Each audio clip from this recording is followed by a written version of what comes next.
Welcome to the Reloading Podcast here on the Firearms Radio Network. Sorry for the delay. Nature called. Not a problem.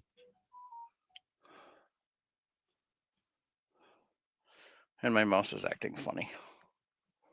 So.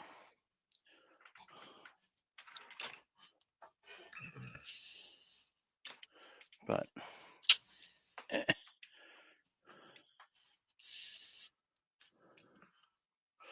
How are you?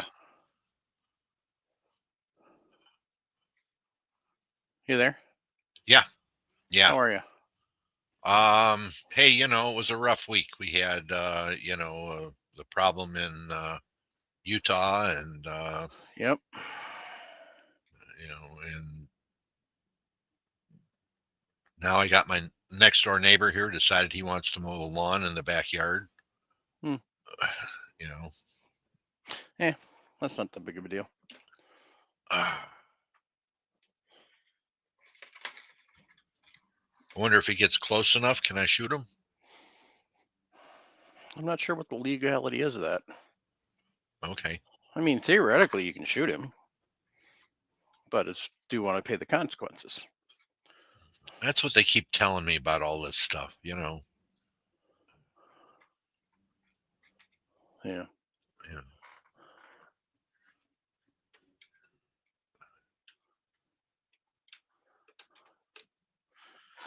Maybe. Anyhow, yes, we had a rough week this week with that. I got lots of doctor's stuff coming up now, and fun. Yeah.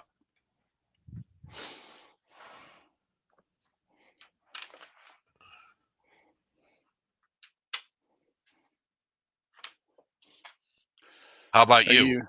Are you going to make Sunday? I am going to try. Okay. I am going to try. Depends upon what they say.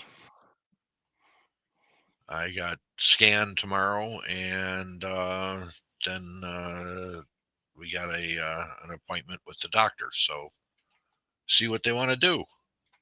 Yeah.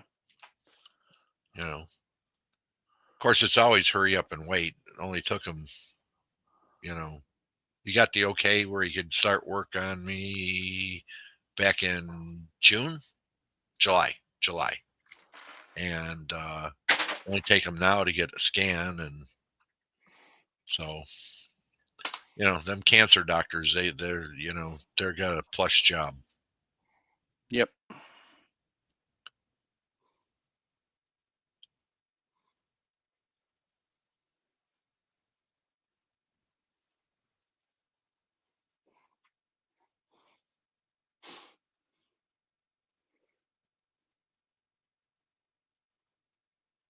Okay. We'll figure it out. Yep. Oh, for crying out loud. Andy, why don't you just go rent one?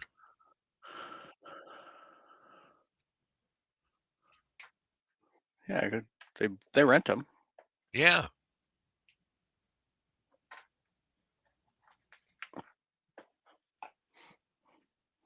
Maybe he doesn't know how to drive it.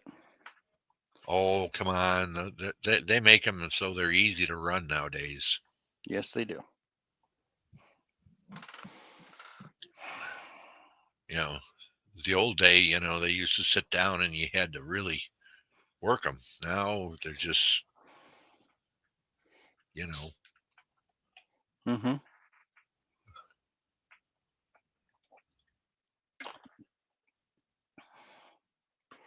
Now they're pretty easy.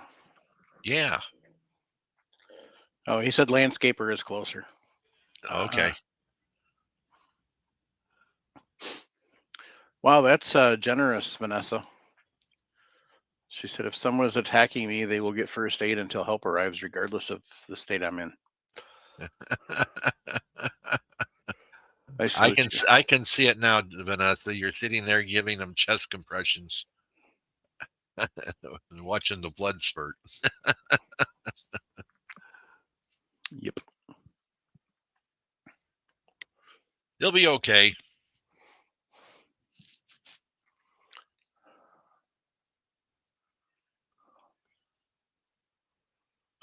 Well, we got some new podcasts on the network Well, that I'll have to check out. Pop Culture, Mac Bros, For the Love of Guns, Live, Laugh, LARP. Mac Bros is on. Yeah. Okay.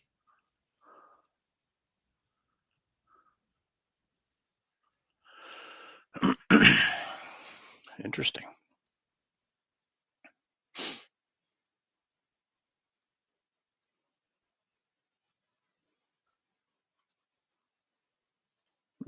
That's awesome.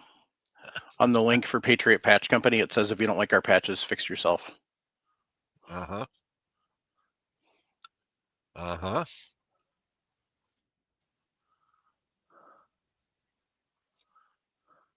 Oh, he updated the.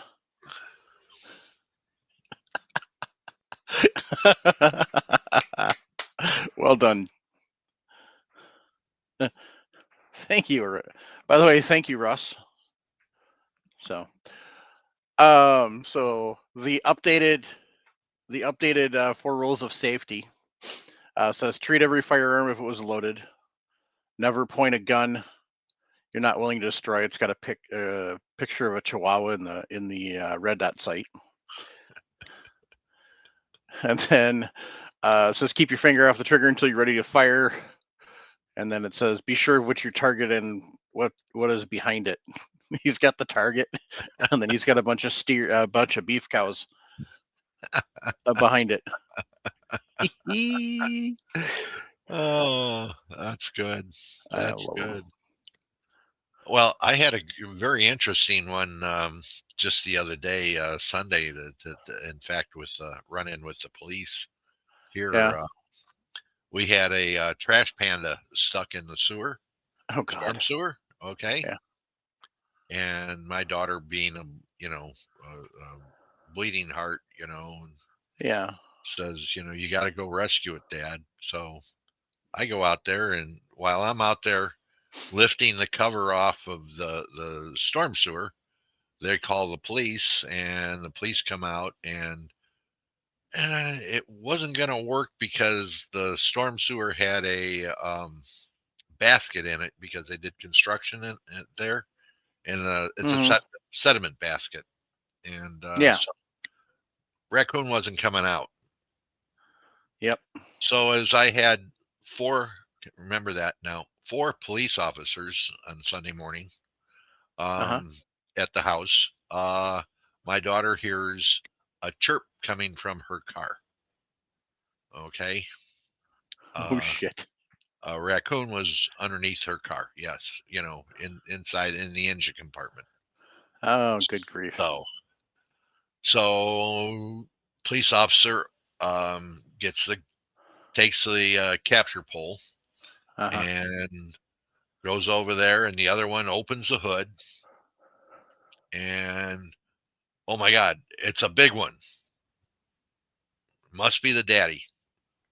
The raccoon immediately ducked. Guy with the capture pole was just too stunned to do anything. Yeah. So I'm sitting there going, okay. Finally, they sit there and said he'll leave eventually. Okay. So I tell my daughter, and the kind officer goes, no shooting.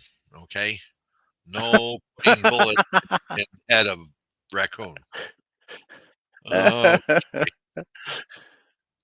okay. I said that's usually how we dispatch trash pandas. So I try setting the alarm off on her car. No good. Doesn't move. Um, so I have her start the car up. Raccoon decides that is the time to leave. Okay. Now, Yeah. raccoon was this big. Okay. Uh-huh. Not the daddy. This was a little one. Yeah, Okay. what a baby. Yeah. If I would have known, if I would have been able to see them because they were all over the place, I'd have grabbed it. Yeah. Just reach in with a gloved hand, grab it, and that would have been it. Yep. No, cops got to be all around, all over everything. But so this little baby trash panda decides he's gonna. I'm in the area, the closest cover he can find, and I'm sitting there watching him run right at me. And he is so scared he just runs right past me, and that was it. So yeah, three three police officers and the sergeant.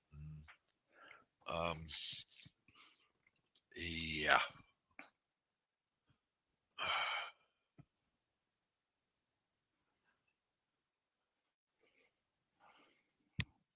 What a mess. Yep.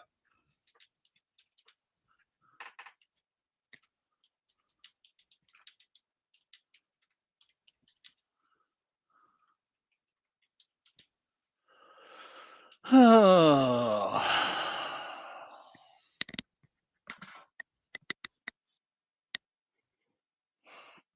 Good grief. Yep.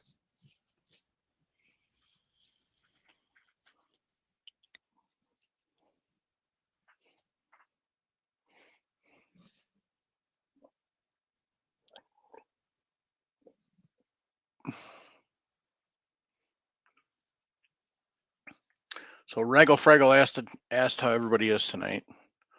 Overall, decent. Yeah. Oh, we had another death today. Robert Redford died today. Yes, he did. Yes, he did, unfortunately. Yep. I hope Spirits Fire found a battery charger. Yeah. So yeah, you can, if you want to donate money, you can do it through Rumble or YouTube now. Not Nice. saying you have to. I'm just saying if you wanted to. We had people ask. So Nice.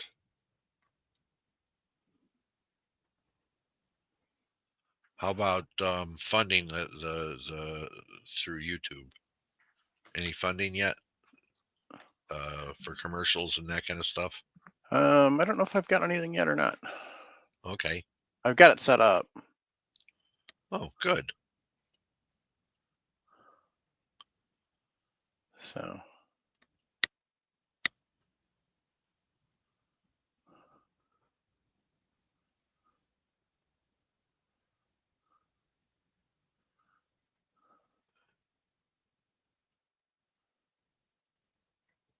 Yep. Butch Cassidy and the Sundance Kid.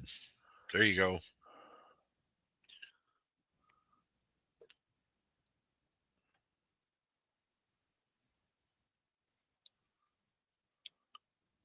oh, and you can have memberships too. I just launched. Ah, good. This what was it, the Sting? Or their pool sharks? Yeah. The Sting, they're gamblers. Yeah. They're betting on the horse races. Yep. I just remember the pool hall scene. Yeah, Jackie Gleason. Yep. Oh, and we have for those of you who want to be Patch the Month Club members, but you don't want to do it through Patreon, I've got that set up through YouTube now too. So you can sign up there. So I have the memberships set up. I've just got the $5 and then the the Patch of the Month Club. So Good. Good.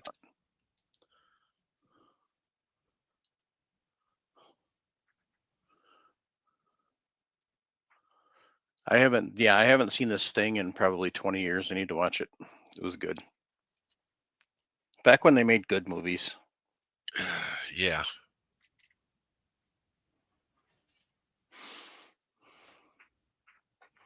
Good grief. Yeah.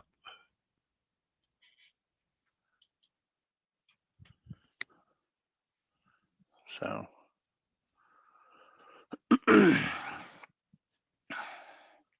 right now I'm trying to save up $150 because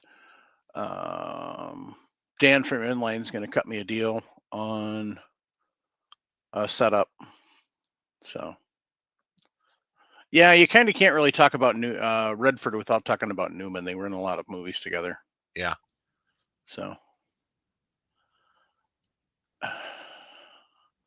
I guess one of my favorites has to be Gatsby.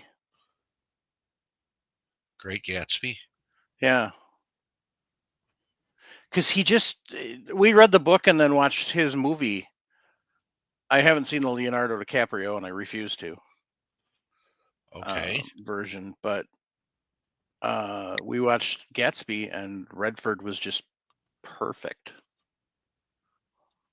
Okay. I think it was Redford. I don't trust my memory all the way that much, so I'm gonna look. IMDb. So,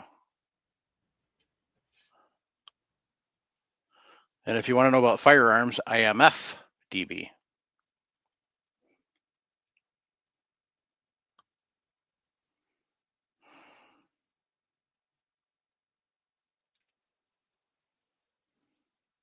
It was in 1974. Robert Redford and Mia Farrow. Holy crap. So they made A Great Gatsby in 26 with Warner Baxter and Lois Wilson. They made another one in 1949 with Warner Baxter and Lois Wilson. They made another one in 1949. Why am I hearing an echo? Not anymore, you won't. Huh? I was just checking on something. So you heard it. So then 1949 with Betty White's husband and Betty Field. That's Alan Ladd, for those of you who don't know. Then in 74 with Robert Redford and Mia Farrow. 2000 with Mira Sorvino and Toby Stevens. And then 2013 with Leonardo DiCaprio and Carey Mulligan. So, interesting. More proof that Hollywood doesn't come up with any new damn ideas. I just keep remaking shit. Yep.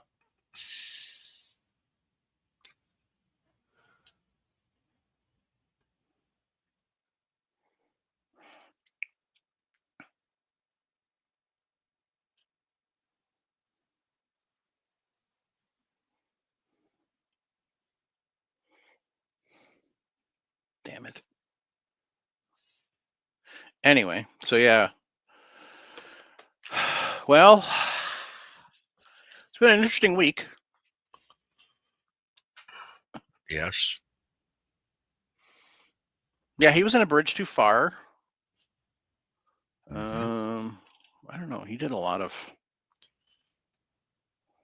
He was in The Longest Day. Yep. There was so many people in that movie. I know. They just about emptied Hollywood out to make that movie. And until Saving Private Ryan, I think that was probably the closest cinematic had come to even giving an idea of what it was like on June 6th. Uh-huh. And that's not my opinion. That is others. So. Yeah. So.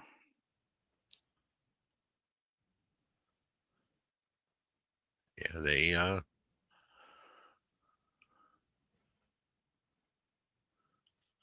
Natural, Ordinary People's kind of funny. All the President's Men.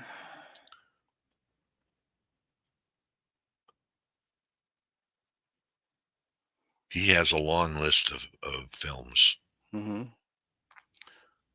that are almost all of them are worth watching. So yeah, Old Man and the Gun is amazing.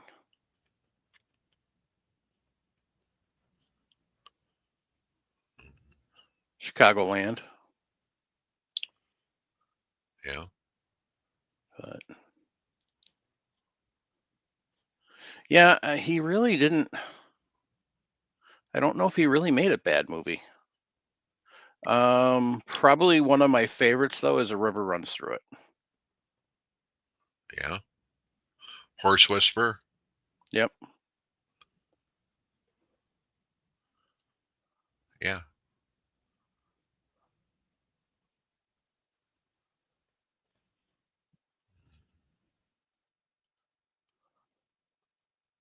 Yeah. If you've never seen A River Runs Through It, watch it. And of course, who can forget The Natural? Yeah.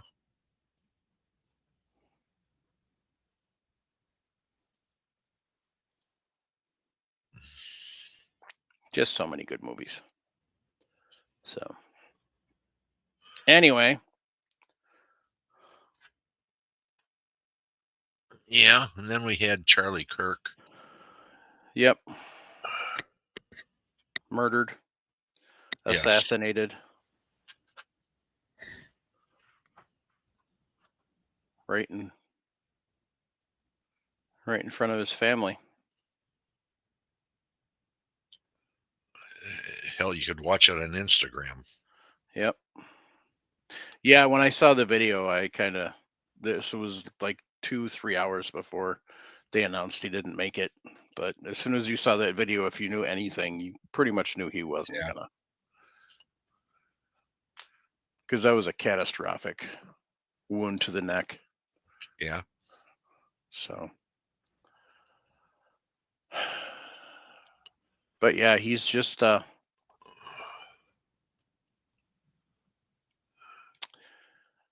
needless assassination. You know, and I gotta say, you know, I listen to the news and the talking heads and our last administration. They all blame right wing people for doing all this. You know, for violence. Right wingers. You Yeah. know, we were, you know, we were the violent ones. I'm sorry, but it's not that way. It is not that way.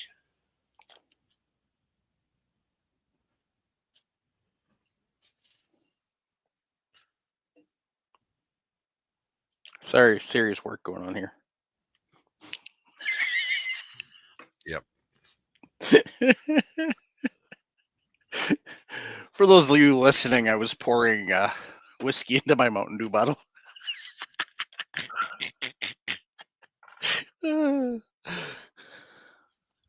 So, Yeah. proper Yeah. mixing. We have a real problem with people who don't understand common sense. No, common sense is not common anymore.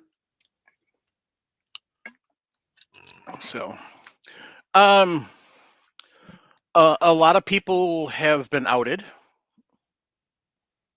and a lot of people have had to find new jobs in the last week. Yeah. So, for those of you who may not have heard, there's been a lot of people saying he got what he had coming, yada yada, he deserved it, blah blah blah blah blah blah. And first off, no, no one deserves to be shot and murdered unless they're trying to kill you first. And he wasn't. And all of the things that they said that he wasn't. Um, there's one video that I've seen quite a few times, well before he passed, but he was at he would go to college campuses and talk, and he would have open mic, and you could walk up, and um, there was a young person, I'm not sure of the sex, um, but they were having a fit because supposedly he wasn't letting him. letting them talk and kept cutting them off. So he literally just sits back and says, "Go ahead." And it's like a minute, minute and a half long. And all the person does is continue to complain about not being given a chance to speak for a minute and a half when he doesn't say a word the whole time. He's like, "Here, he said, okay, here's your chance." And then shut up and just sat there. And eventually the person just continues to rant and rant and rant. And he's like, "No, you're done." So, Yeah. Yeah, I've watched quite a few of his tell it like it is, and people who keep coming up with these gender identities that amount to more than two. Um,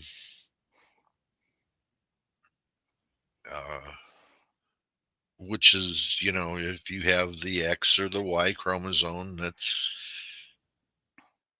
that you're either tells you what. XX or XY. Yeah, And you there's know, an occasional where it's an XXY, yeah, and that's your exception. But right.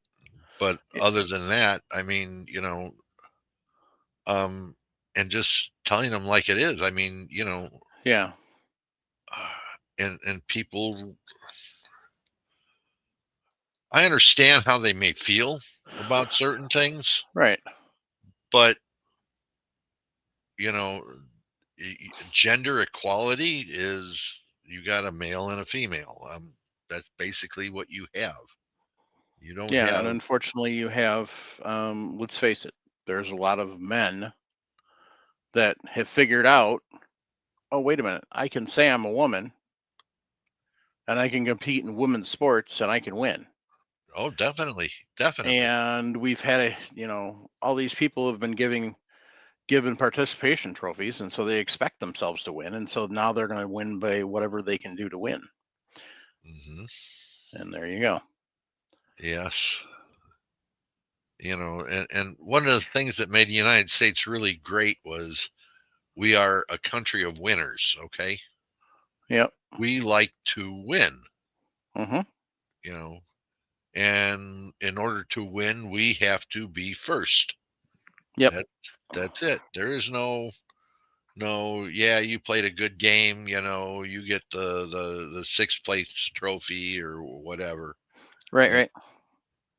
it's you have to be a winner, Yeah. and I grew up in that generation. Where it's we're winners. We're gonna make something. We're gonna Right. do something.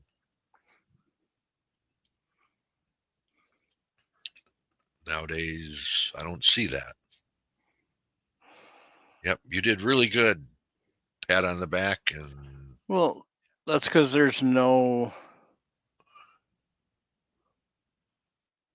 look at the there's no minute. consequence for losing anymore. Yeah, So well, the minute it changed is when um you were required to check in every 15 minutes with your mom. They made you wear a helmet when you're riding a bicycle. Okay, curfew was when now is 4 o'clock. As soon as they get home from school, it's curfew. They go inside and that's it. My parents, you know, I got home from school, they kicked me out of the house and said, "Go outside and do something." You know, hmm um, okay, yeah, we got in trouble because we were doing something, but you know, uh, if a neighbor caught us doing something wrong, gave us a swat, we Yep. got it.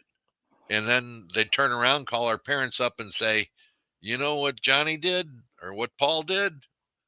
And then we got it again. Yep. Okay. You only did it once. I guarantee you only did it once. Yeah. And you had the case of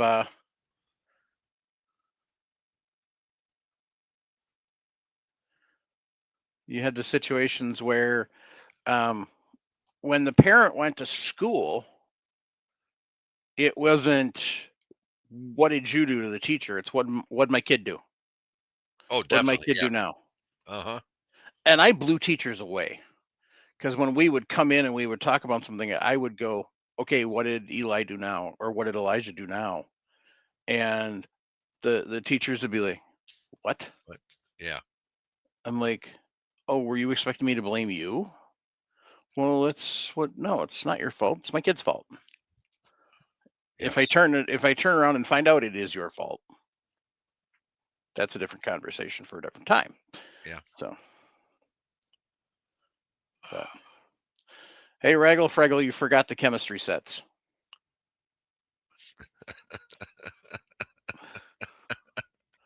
I had mine. Those were good chemistry sets. I Yeah. had mine for all of 4 hours.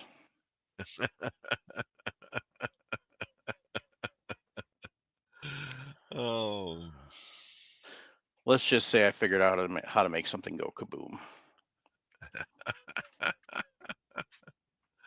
Because if you take certain chemicals out of that chemistry set, you mix them together, they would create rapidly would create a gas. If you had said chemicals inside a sealed container, guess Yeah. what? Kaboom. I didn't have that problem. My mom and dad were divorced. Well, But yeah, absolutely. Um, trust me, my mother imparted many a weapon of ass destruction upon me. yep. Worst thing I ever did, she broke a wooden spoon over my ass one day. I laughed. Not a good Not idea. me. Not me. Uh-uh. Uh-uh. I thought I was getting out of it. No, Oh you did. yeah. Oh, Nope. no, you didn't. Uh-uh. Uh-uh. She went and got the belt and she says, "This ain't gonna break." Yep. Yeah, that was a not sitting down day. Yeah. When they said they were gonna beat your ass so you couldn't sit down, it wasn't an idle threat. It was a promise. Yeah. Yeah. It was reality. Yeah. Okay. And And you he said that look mom gave you and you would stop dead in your tracks. Oh yeah. Yeah. You would be like trying to figure out how to disappear into the floor. So yeah. I remember about when I was about 16, went out and got really drunk one day. mm, Oh, um, yeah, not good. Not good. it didn't go well for you. No, did not go well for me. Besides being sick as a dog the next day, my list of things to do after I got my ass whooped when I was sober. Okay. Mm-hmm. Oh, an Um, ass whooping would sober you up real quick. yeah, but no, this was I was bad. I was real bad. Mm-hmm. I got my ass kicked down the stairs. Okay. They were really pissed. Yeah, they were really pissed. Got ass kicked down the stairs. Um, had to clean up the basement. Had to clean the garage out after Yep. there was no sitting down. I was Oh no. no way. No sitting down. Nope. And the list of things that needed to be done um, was exponentially increased every time I opened my mouth. Yep. So, yeah, no aspirin. See, You know, I've never had a hangover in my life, so I don't know that feeling. mixed vodka with bourbon. We were playing speed quarters with SoCo 100 proof. Oof. So quarters is where you bounce the quarter off the table into the shot glass and you can make somebody drink. Speed quarters is where you have a shot glass for one shot glass for every 3 people at the table. And they're constantly going around. It lands in front of you, you fill it up and drain it. Pass it on to the next person. There was 2 shot glasses going around that table. I was at that table for about an hour. I was the longest person at that table. And after about 45 minutes said, I really got to pee, but I didn't want to break the seal, Anyway, about 15 minutes later, I finally decided I couldn't take anymore. I got up, I took 2 steps. Good night. Blacked out. Don't even remember hitting the floor. They thought I just fell asleep. Nobody saw me fall. That was the funny thing. Nobody saw me just. So they all thought I just laid down right there and fell asleep. So. But yeah, I was the one that the first time I woke up after a party the next morning, I was feeling fine and dandy. I already knew I wasn't going to get hangovers because I was down at my dad's one time and was out with my then girlfriend and a bunch of her friends, and we just got blasted.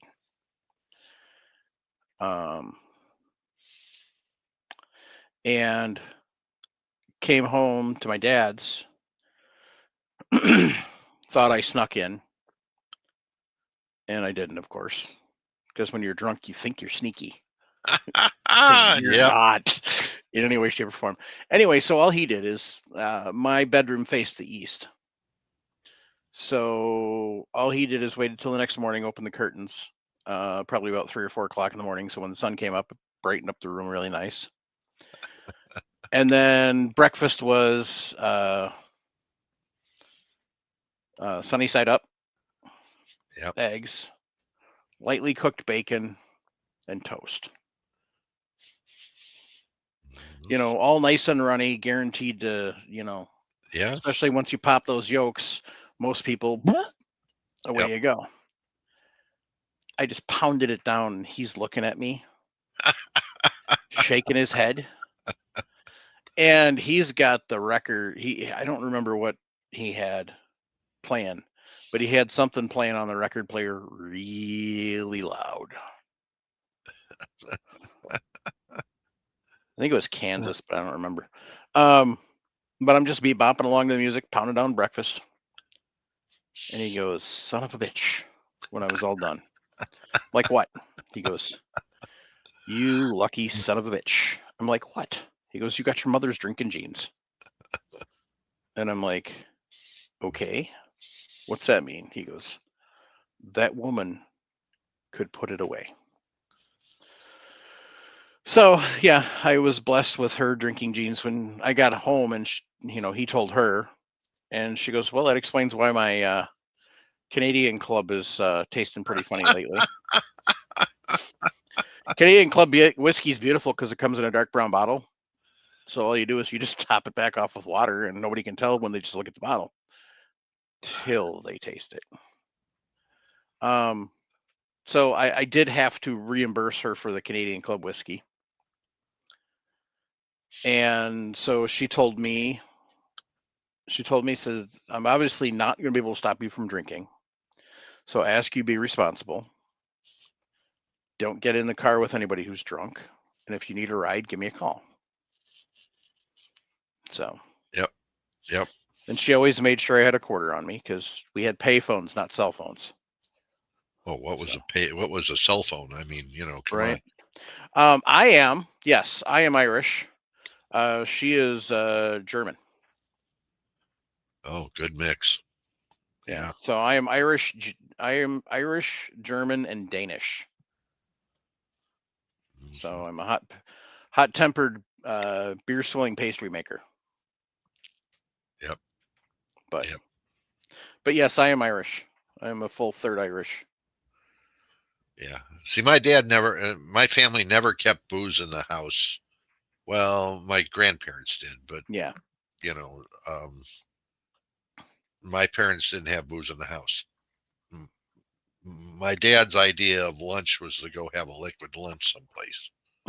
So, being a Yep. contractor, you get That was together what you did. for, yeah, you met everybody in you know, you got your cruise started, you did your thing Mm-hmm. in the morning, and then you went and went to the local wherever they decided it was. And that was where your business meeting was. Right. Yep. So yeah, there was never any alcohol in the house. It just wasn't there. But My mom didn't have a lot. Excuse me. It was usually a bottle of CC, a bottle of Di Serrano, mhm. and some Michelob Dark. God, I hate that beer. But that's what she liked. She liked Michelob Dark. I don't know why. My I, dad always had High Life or Genuine Draft or Light. there was never beer in our house either. That was not a thing. If there was a Ooh. party, if they were going to entertain people, they would go out and get what they wanted. Mm-hmm. Then it was not a problem. Yeah. Um, but no, it's get in the car. We're going to go to you know what do you call it, and whatever the name of the bar was that was their um bar that they went to, and that was it. Yeah. you know but yeah, that was before they had $5,000 to $10,000 DUIs and all that kind of stuff. And Oh, thank God they're not that expensive here. yeah, well, Illinois is.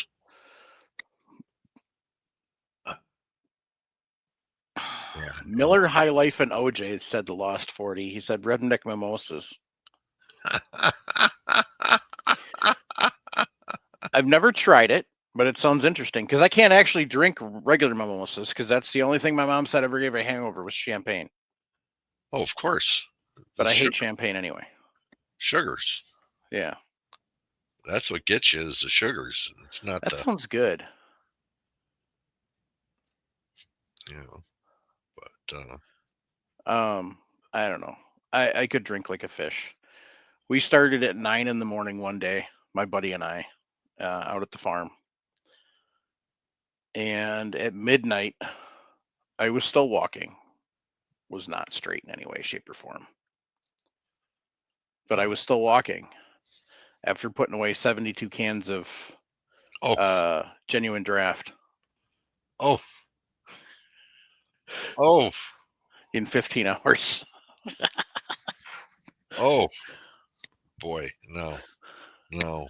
Yeah, we You were. know, when what got me was I was stationed in Germany for a short time, Oh, and you got the good beer.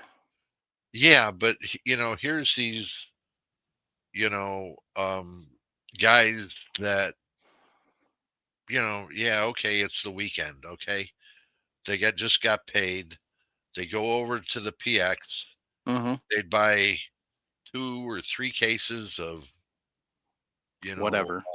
Budweiser. That was usually what it was, okay, Mm-hmm. and get drunk. Yeah. Okay, we go out and get real beer. I mean, uh, German beer. yeah, I I was with an engineering company, and I'd get a dispatch for a front end loader, go Mm-hmm. pick up a keg and put it in the front end loader, stop by the mess hall, empty their ice bin out, and take it and park it on the backside of our barracks. So all you had to do was reach out, pour yourself tap yourself a beer. Nice. and a keg was what, $20. Mm-hmm. I mean, that was it. A good German beer. Mm-hmm. Um, if if we had real money, we just got paid at the end of the month. Mm-hmm. Um, uh, we would arrange to send a Jeep to Grafenwehr for parts run, quote Yeah, parts run, exactly. and the parts were the Grafenwehr monks there produced a very, very fine beer, Yeah. and we would, they were what, 12 bottles to a case, and they were the flippies, with the rubber gasket Yes. on them. Yeah. Yep. The Oh, good bottles. oh, Uh-huh. yes. Yeah, Yeah. I've had some good German beer. Hmm. I don't remember what it was. Somebody brought it back. They were stationed at Ramstein, Hmm. and they brought it back. This is 80s when you could still get away with doing shit like that. You could, Grafenwehr from Ramstein was next to, 2.5 hours, Yeah. so it was 2.5 hours that way, 2.5 hours back. Yeah, the guys would, you got to remember, a Jeep only went 35 miles an hour, okay? Correct. You got a ticket if you went over 35 miles an hour on a Jeep. Mm-hmm. Because they'd flip. Yeah, yeah. They Trust me, I've done faster than 35 in a Willys. in a At about 40, they start to get bobbly, and as soon as you start hitting bumps, you slow back down real quick. yeah. So, um, growing up, one of my mom's friends had a Willys and a deuce and a half Oh, okay. and an ambulance, Ah, like the one in the opening scene of MASH. That yeah. ambulance truck. Okay. One of Yeah. those. Okay. And so we'd go out and putz around with out at his place with him. And so he let me drive the Willys one day. Yeah.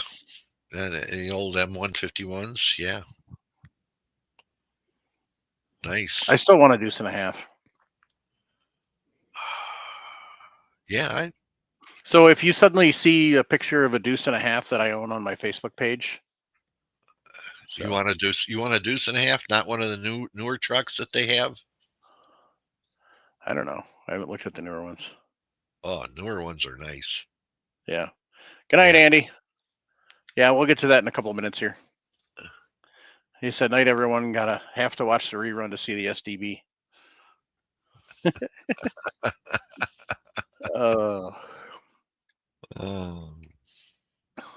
I know we're off topic tonight, guys. So Yeah, it happens.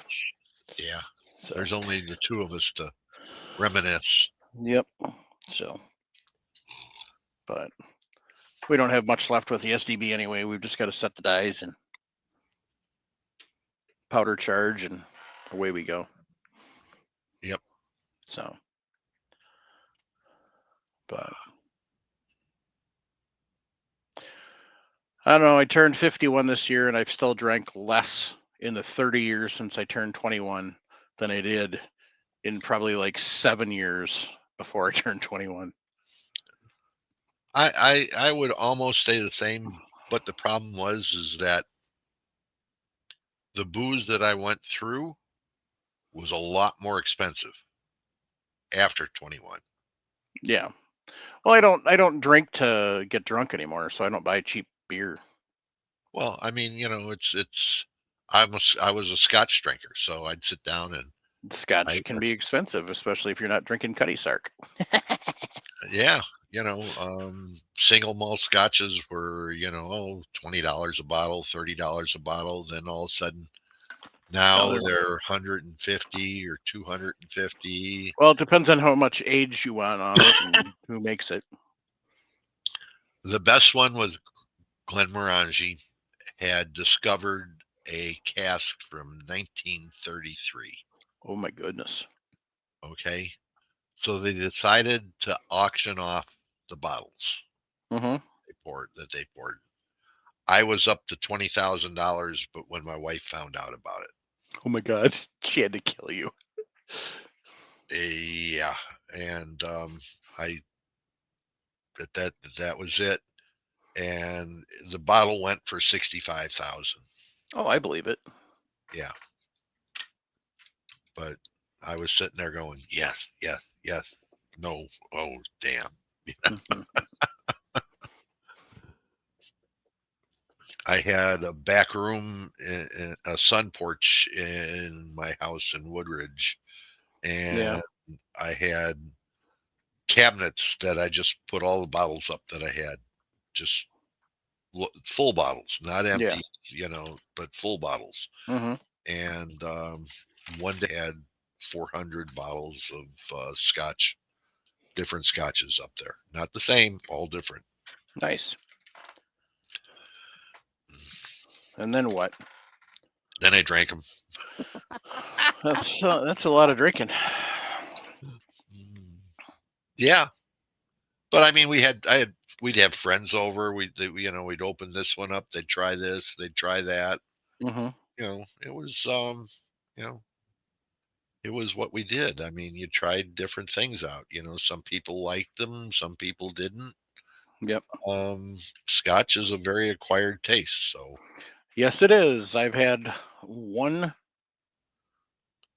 Um, I have had exactly one taste of Scotch, and it was not a beginner's Scotch.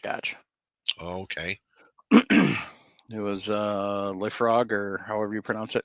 Yep, yep. A very nice, very peaty Scotch. Yeah, I didn't. That wasn't too Yeah, appealing because I wasn't expecting that. yeah. Now So I got my girls hooked on Scotch, but I had found a Ashtaganishan. Yeah. yeah, Um, that that one. yeah, that one. That was really had nice notes to it. Hmm. Little bit of leather, little cigar, but you had a lot of fruit in it, and that they liked that one. So okay.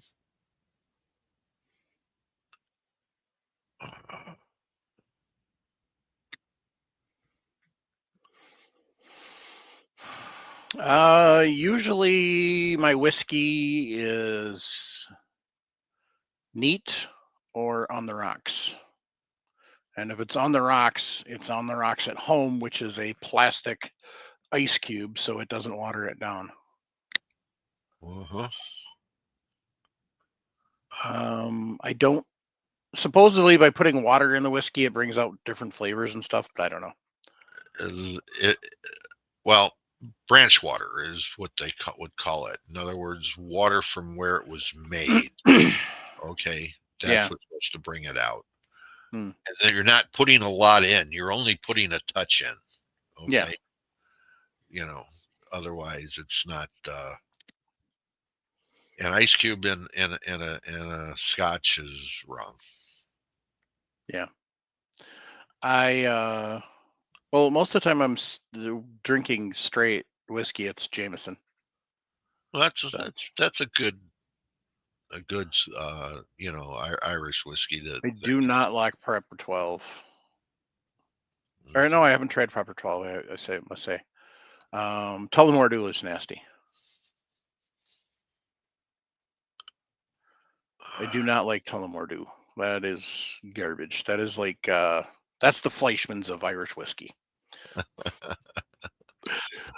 Uh, Um, Usually, if I'm mixing, it's usually a citrus soda, so like a Mountain Dew or a Sundrop, or like a whiskey sour.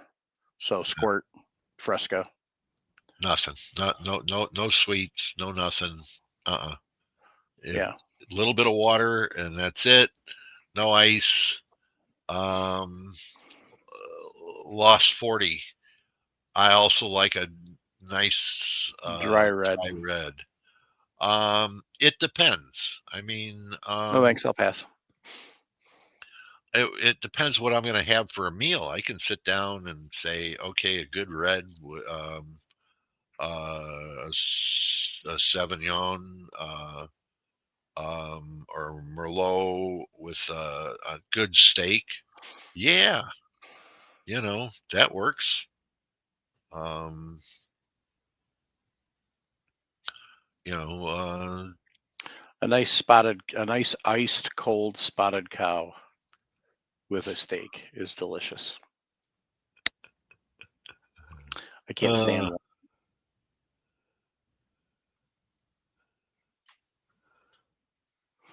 So unless it's been used to flavor my mushrooms on my steak, then we're good. If it's too dry, I put sugar in it. Oh wow. Oh no. No. Interesting. Nope. To each their own. Yeah. If that's what you're gonna do, I mean, there's other wines that are sweet enough to do that kind of stuff, but right. If I'm gonna have a good steak, I want a dry white, dry red, and that's mold that's got some meat to it. That's can stand up to a steak and really really fill it. Make it a complete meal. Yeah.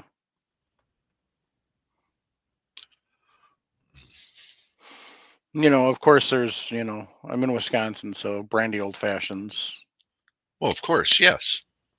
So, yes, that's right. I said brandy old fashions. We're different here. So, yeah, it's always fun to watch somebody from out of town come in and go to one of the taverns and order an old fashioned. Yeah. And then they taste it and they're like, why is this sweet? Because it's brandy, not whiskey. Yep. What do you mean? We do things a little different here. So, but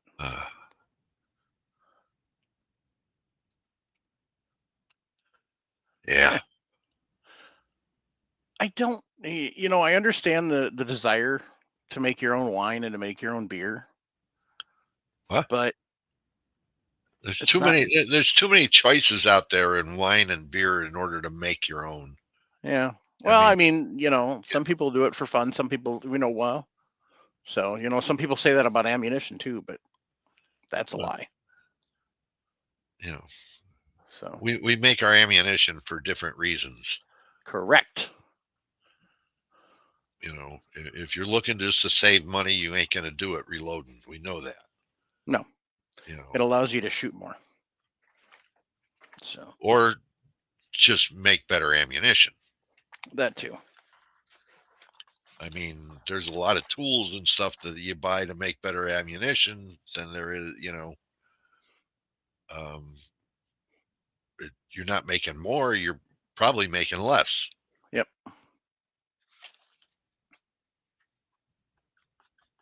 So, yeah. Co-owned a bar in Cola, South Carolina for many years. Got to try many spirits and craft beers. Some better than others. Was never a fan of Crown Royal newer flavors. So, yeah, I'm not a flavor. The only flavored whiskey I like is Wild Turkey Honey. And technically, Wild Turkey's not a whiskey. It's technically a bourbon. Yeah.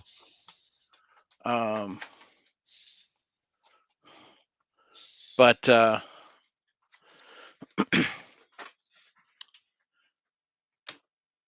that with squirt.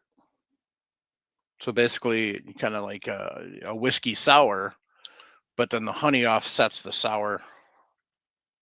So, Oh, okay. and Now, if somebody really wants sour, just throw some bitters in it. Have a nice day.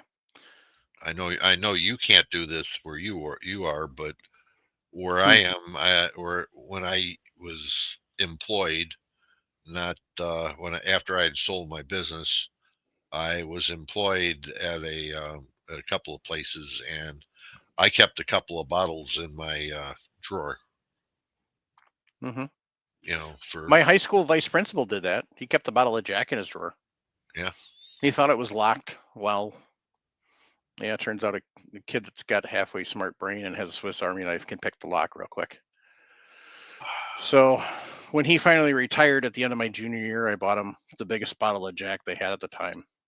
I gave it to him as a going away present. I said, I probably owe you a lot more than this, but this is all you're getting, so deal with it. He Oh, goes, "You are such a shit." And he goes, and I said, "Hey, I didn't tell anybody else about the bottle." He goes, "I appreciate that." What I would do is get sent to the office, and then I'd piss the secretaries off so they'd lock me in his office and shut the shades. Oh, I love Jack Daniels. yeah. Well, I keep 4 or 5 different scotches in there, and Mm-hmm.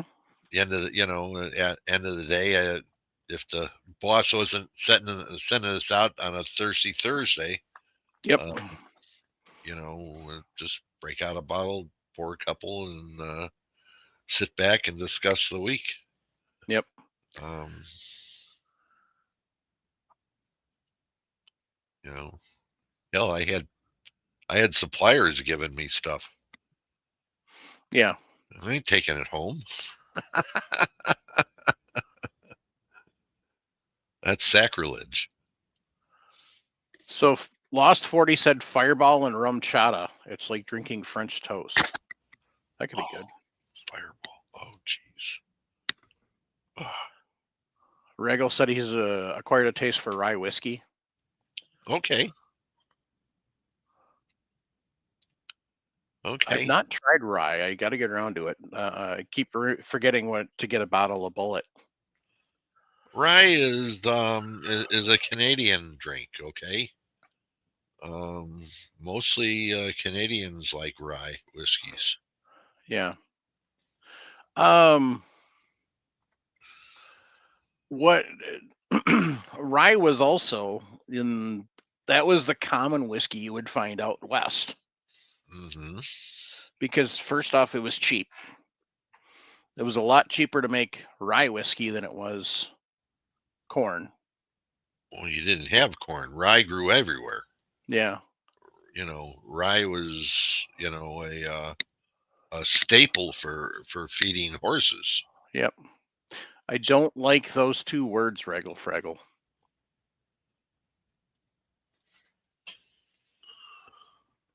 Basil Hayden. Ching. That is not in my budget. Raggle says he recommends Basil Hayden Dark Rye. Basil Hayden is not cheap. So I will pass. So, but Yeah. But rye is, again, like I say, it was easy to make. mm-hmm. It didn't take long to finish it off in a barrel. And the grain itself was cheap compared to corn. Yeah, very. Your horse just didn't eat as well. Yep. Uh, 380. Yep. I should probably mute myself while I'm making that noise.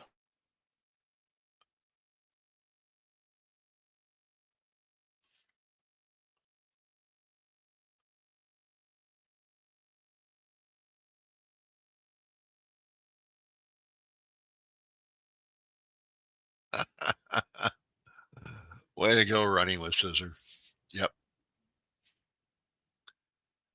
Yep.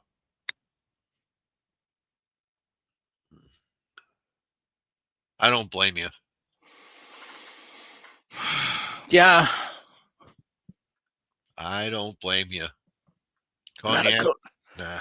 the only good cognac is for dipping the end of your cigar. That's it. Well, it depends upon the cigar. I mean, come on. If it's a good cigar, you don't dip it. No. But see, then that's that whole budget thing. So. Yeah, but they got places like JR Tobacco and those kind of places that sell cigars online. Mm-hmm. I was buying cigars through them, back in the 80s.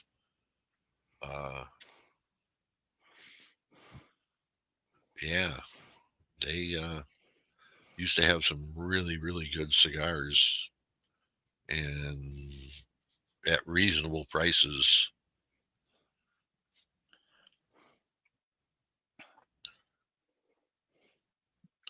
So JT Schwing said, I saw and bought a bottle of Trail Boss yesterday at a store in St. Cloud. First off, what store?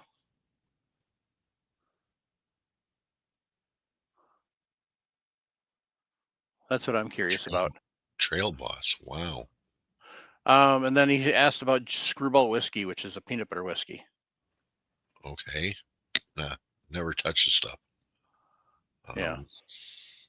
I did see the other day that Shields had Federal small pistol primers on sale for like $59, $60 per 1,000. Mm-hmm.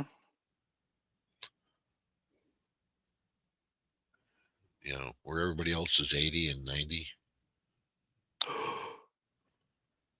Holy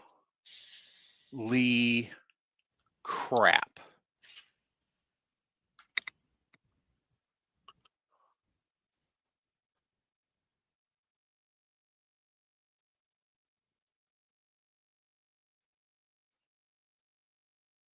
What?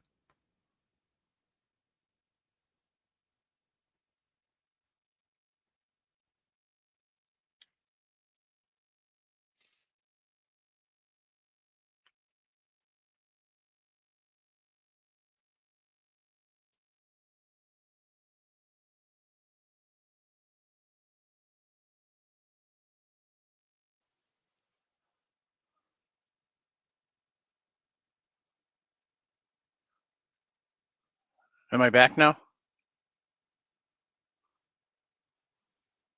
Am I back, Paul? Yeah, I'm back. No, am I back? I froze. Yeah, you froze. Trail Boss, $45.99 a pound, not 8 ounces. Okay, or 9 ounces. That's in stock, kids. Yeah. Hodgson's website.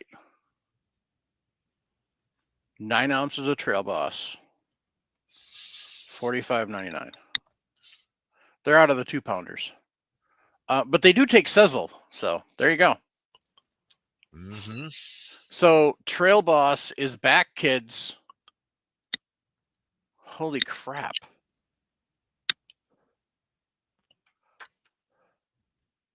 And thank you for letting us know that. Let's see here. So Lost 40 said, sorry to change the topic, but has anyone used MagTech primers? And if so, what was your thought on them? Well, why would we want to talk about reloading stuff on the Reloading podcast? We were busy talking about booze, dang it. I have used MagTech. I've had good luck with them, but I've just used them for plinking for 9. I've only used their pistol primers, small pistol primers. They've worked. I just used them for 9. Yeah, small pistol primers for 9mm. And I bought 300, loaded them all up and shot them, and every single one went bang. I didn't have a chronograph I was running them across or anything, so. They But- do not work in my PPC pistol. They're too hard. I shot it out of a Glock. Yeah, they'll work in that. They'll work in wasn't mine. And then out of a Ruger LC9S. And my Canik. But Caniks eat anything anyway, so. Yeah. I don't know anybody who's had a problem with anything feeding through a Canik.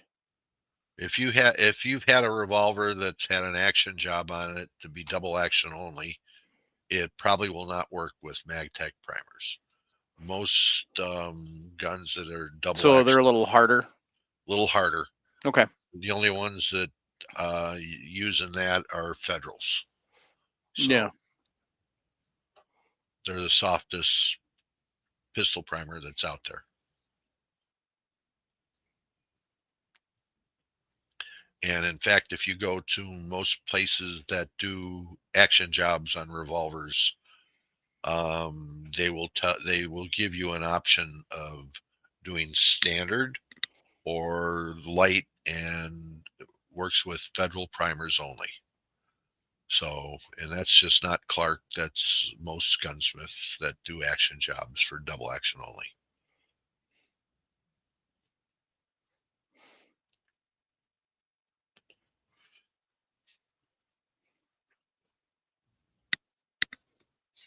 What do you mind just sent me a reel or a picture that says, if anybody can identify this wrestler, I'll drink tonight. It's got a picture of Stone Cold Steve Austin with just the black across his eyes.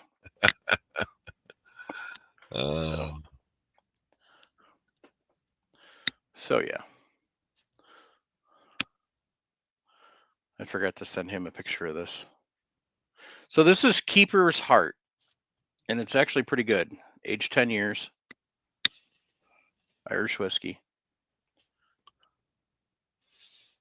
So,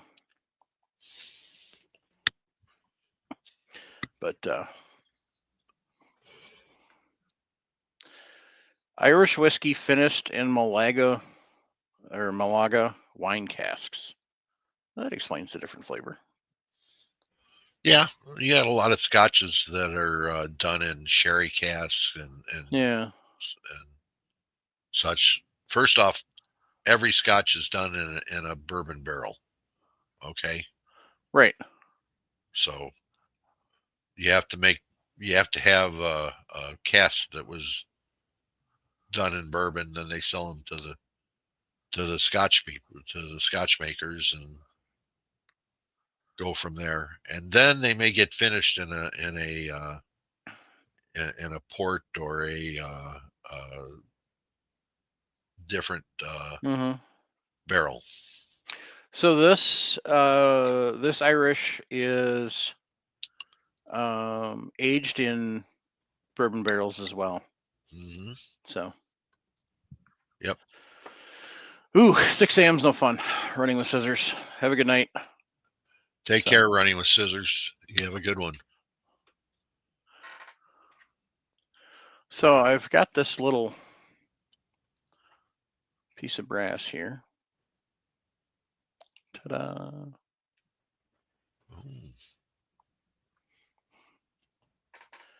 And that's exciting. Trail Boss is back.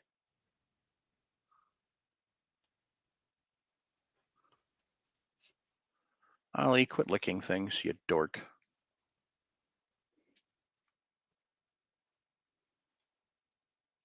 So we have a piece of brass. What kind of brass is it, Mike?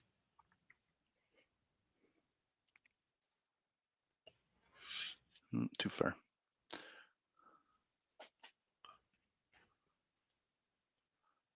That's better. Move that out of the way. That is a good question. Winchester. Winchester. Oh, yep. Okay. That's Blazer. It's a mixed bag, but it's plinking ammo, so I don't care. Okay. 9mm, right? Correct. Okay. 9mm Luger. Oops, that's FC. And win. Oh, that's a good mix. I think Lister sent me this stuff. That's PMC. So yeah. So I got 5 pieces of brass here. Okay. And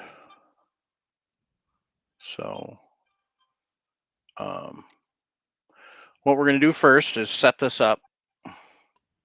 Sorry about that. My alarm is going off on my. Oh, you're fine. So on the Square Deal B, the brass actually loads front right. It's all deprimed. So when I do this, I'm not going to actually get any primers popping out, but I am going to resize it. And as you can see, the powder dispenser moved up. So this does have the little buttons, just like, let me see here. Sorry. Good thing Jim's not watching. He'd get sick.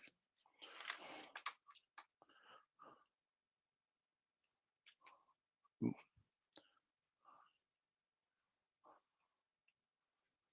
Yeah. Okay. Come on. Oops.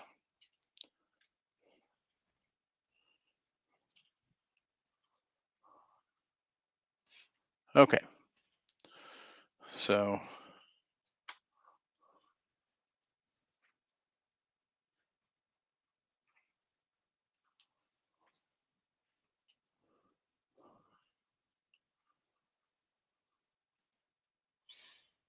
there we go. So you can see the dies up here, shell plate down here. Here's our brass now in station number 2. Okay. And that automatically indexed? Yes, it did. Square Deal B does automatically index. What I want though is I want to pop out this little piece of brass here, and my fat fingers won't work. So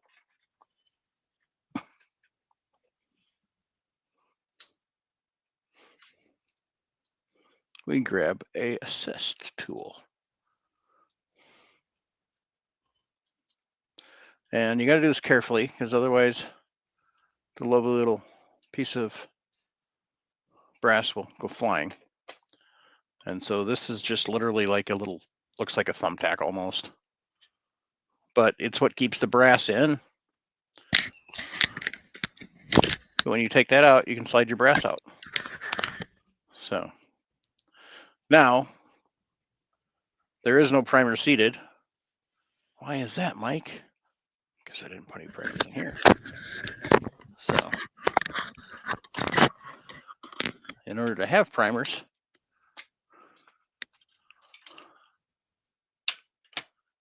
you got to have primers in here. So yeah, that helps. And so this actually seats the primers on station 2, right here. Okay. So it's a lot like the 550, where the primer rod pushes up. So, but there's no primers there because I didn't put any in. So that's what we're going to do next. Okay. Now, actually, no, I don't need to yet. We can do that after we get it all set, because we want to make a dummy cartridge anyway. So just a quick note here. Yes. There's companies on Amazon that make a little tab that fits over the that fits on that brass button. Mm-hmm. And gives you a tab that makes it easier to lift it on and off. Yeah, you can 3D print them too. So so there's currently no powder or primers in here because I'm just worried about setting. So this does the powder charge, which I wanted to make sure my powder moved up. This slides over. comes back down, and it moved. And there was a little powder left in there, obviously, because it was stuck to the walls and it fell off. So now I have a little bit of powder mess. But so next up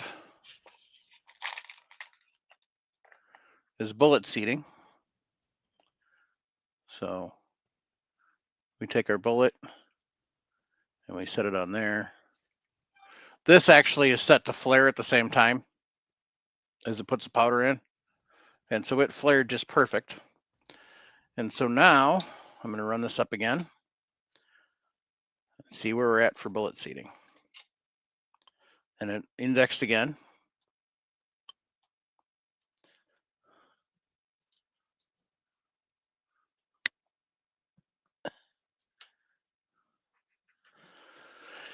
Good grief.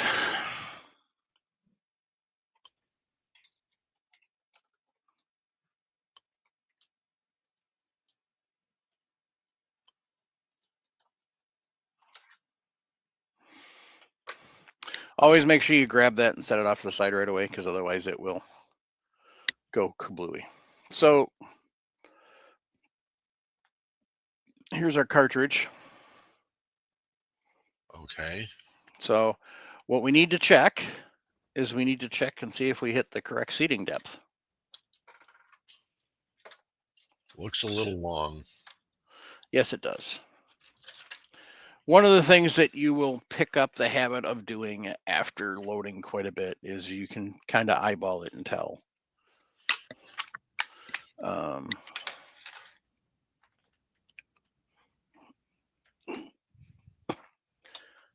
I want to know what COAL is, so I'm just going to grab my manual closest to me.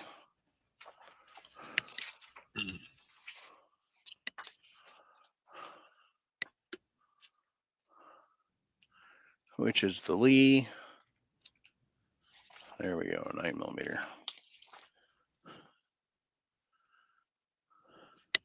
And 1.169. what was that, a 124? 115. 115? Yeah.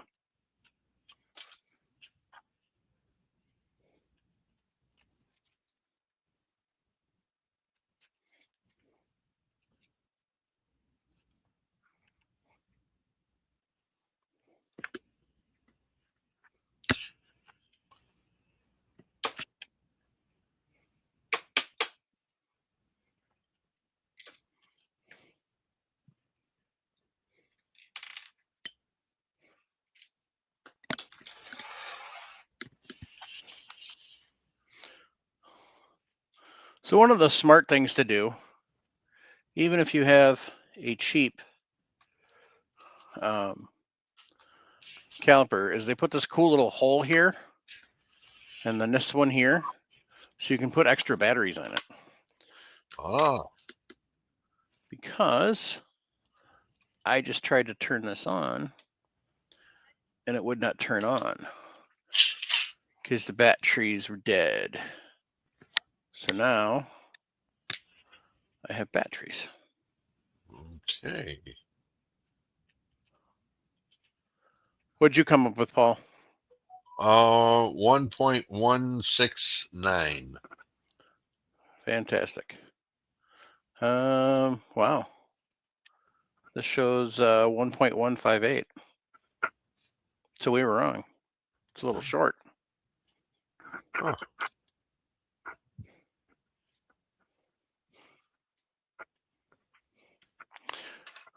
Well, that's no bueno.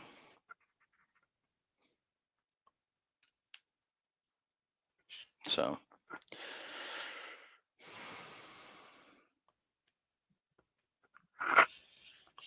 there it is. I'm checking the instruction to see if it gives a thought of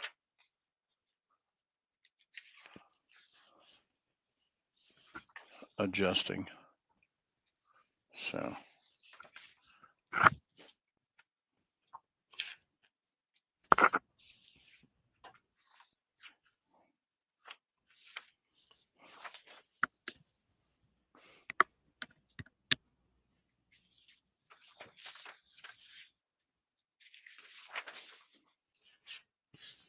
That's still that 1.15 is gonna work. Yeah. It just looked long. That's all. Yep. Mm, But I don't really want it that short. Okay. So this is my bullet seater. So what I need to do is back that out.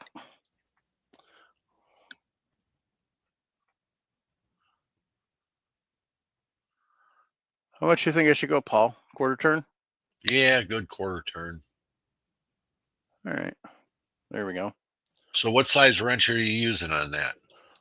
It is a 9/16. 9/16, which is nice. It's a wrench everybody usually has. Mm-hmm. So what you can do is, because this is going to be a new piece, so I want to run it back up, resize it, reflare it.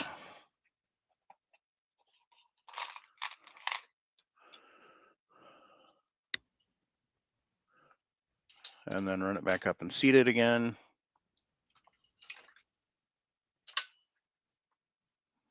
And slide it out.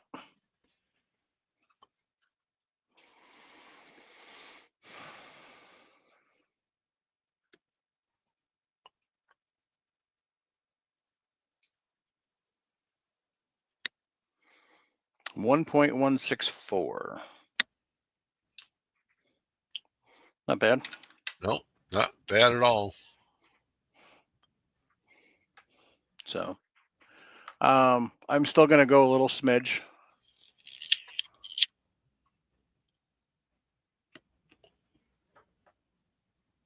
And that is a little smidge.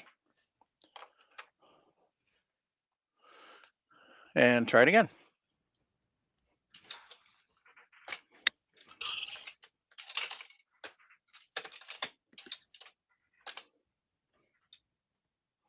Hey, you know what?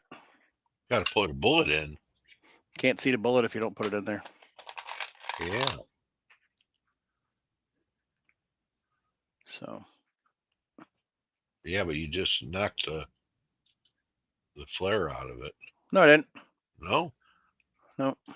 Okay. Bullet seater doesn't crimp. Oh, okay. You didn't run it up into the taper crimp die. It's got a separate for that. Okay. Station 4. All right, so now run it up.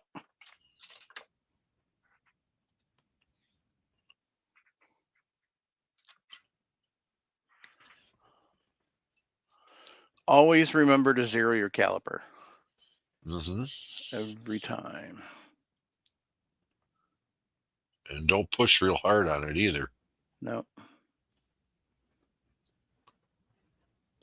Especially if you're using lead projectiles. Mm-hmm. So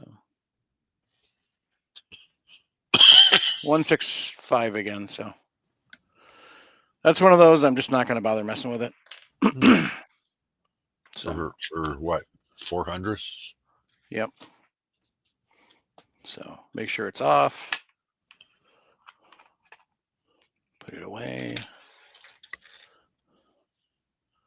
So now I got 3 dummy rounds because Okay. they have no powder, no primers. Okay. And I know they'll fit in any magazine because they're shorter than COAL. So and you have they still have to go through the taper crimp die. Yep.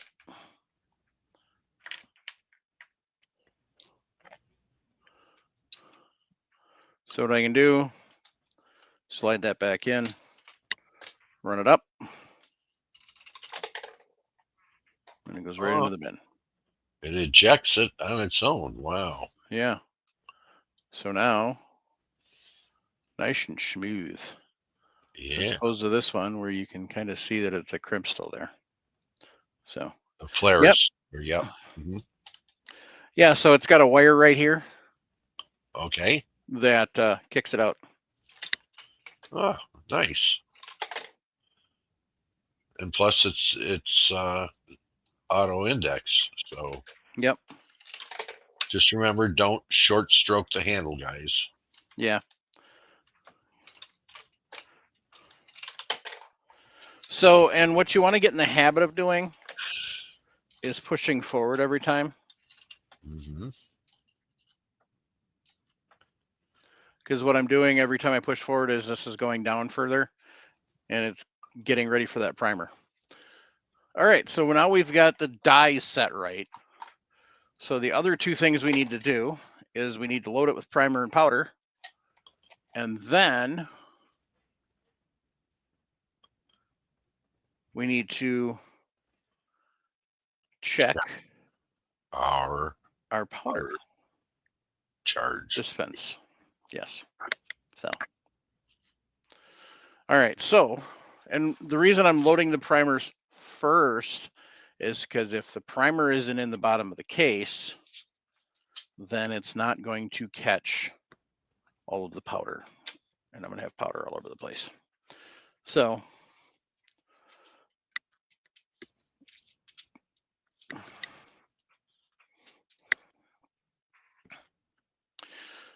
this had tape on it originally, Scotch tape, because that's what I do on all my primers, even if they don't come with that way. So what you do is you slide it out carefully, keeping it horizontal. And you'll notice some of them are face up, some are face down. You take your, whatever your primer flipper of choice, mine is a Lyman because I had it laying around because I picked it up many moons ago. And so then they look like this. Okay. And what I want to do is I want to shake them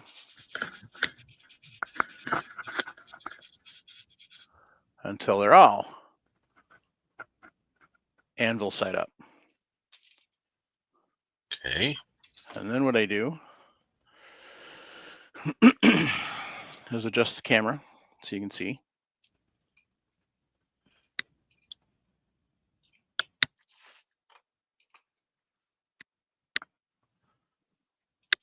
There we go. And so I've got my handy dandy primer filler. Did you you put a cover on that and you flipped it over, right? Because now the anvils are down. Do I want the anvils down? Yeah. You got to put the cover on, flip it over. No, I don't want the anvils down. Because they're going to come out the bottom of the tube here. So I want anvils facing this way. No. No, I don't. Anvils down. Anvil Yeah, I know. Always down. I got to figure it out in my head. All right. Yep. So you put your cover back on, flip them over.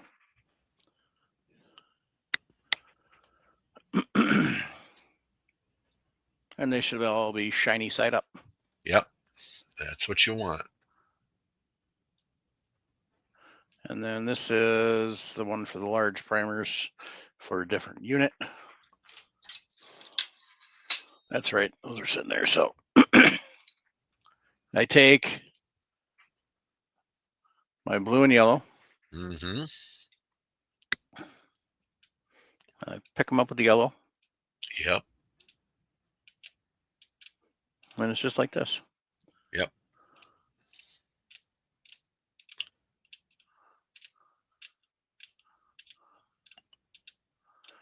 And I am going to fill this because I am going to need to make some 9.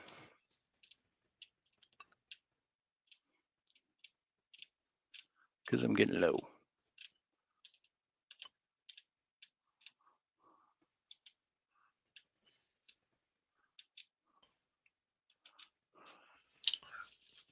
Now, guys, eventually those plastic tips will wear out. Which is why they give you spares. That's right. But if you need them, they're on Dylan's website. See, I'm just lightly tapping to get them out from the edge. So I can do this.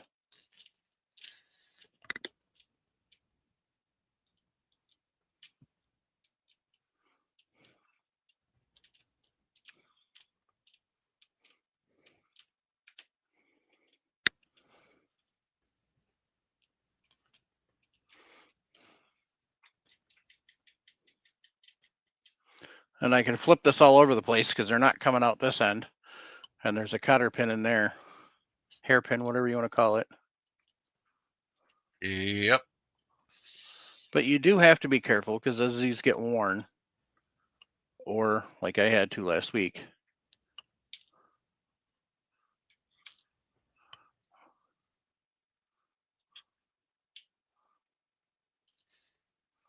I hate you. There we go. Whoop. They stop picking up.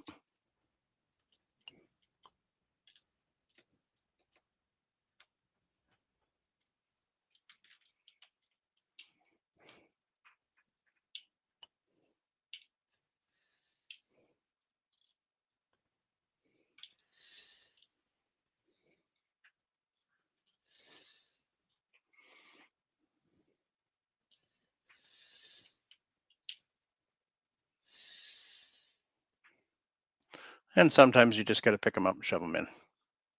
That's telling you it's kind of worn. Yeah, I think this is the one that had them stuck in it. Plastic. So tap it. Make sure there's none in the tip. They should be all down. And then reset your camera.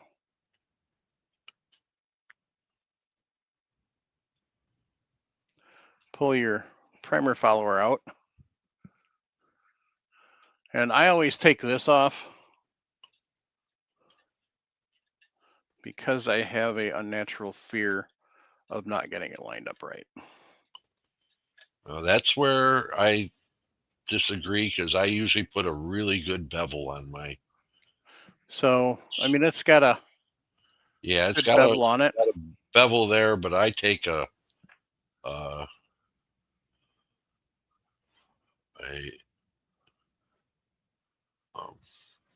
deburring tool and I go at it and really put a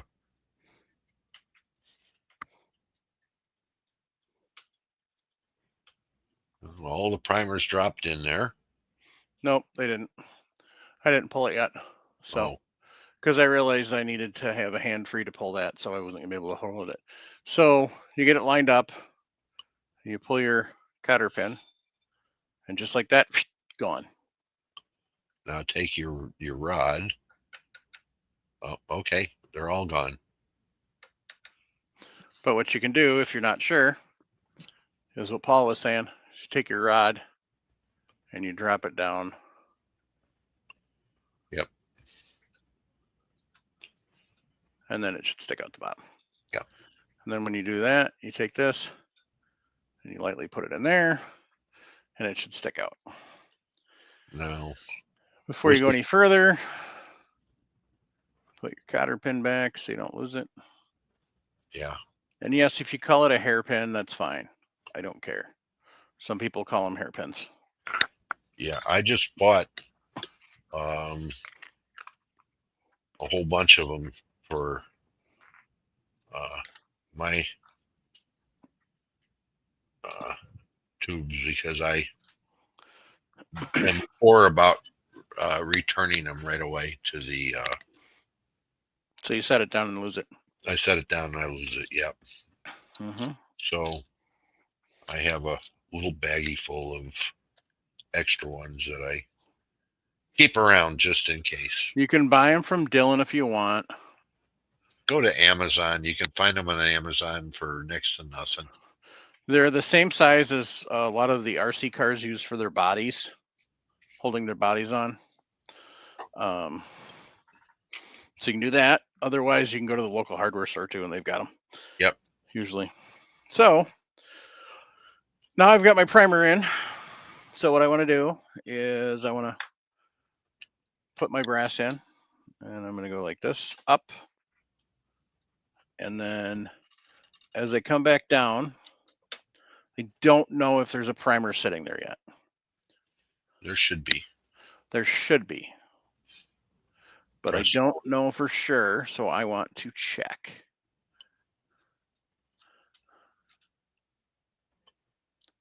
So you pop your pin out. No primer in the case because I didn't prime it.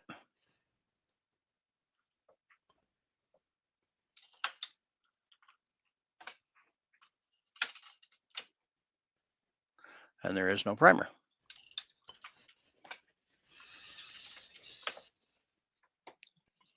Okay.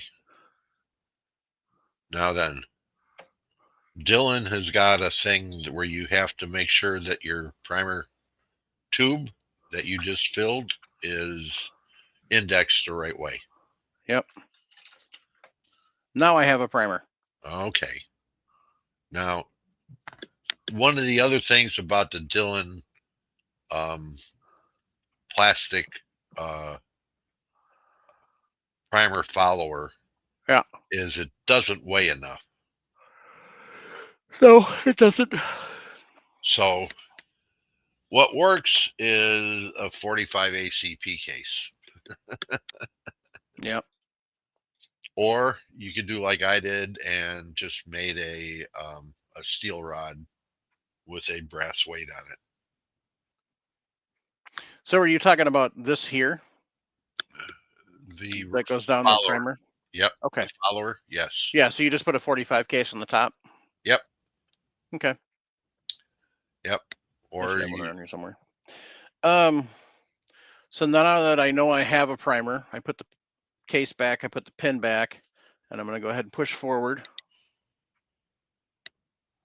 And now I have it seated, but I'm going to pop it back out. And I don't know why I put the pin back because I'm dumb. Because I want to make sure that it's all seated nice and fun, which it is.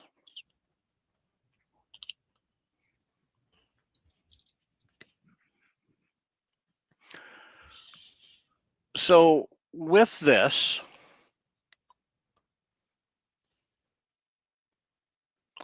next up, I want to put some powder in. Ooh, okay. So I take that out. Tight group. Okay.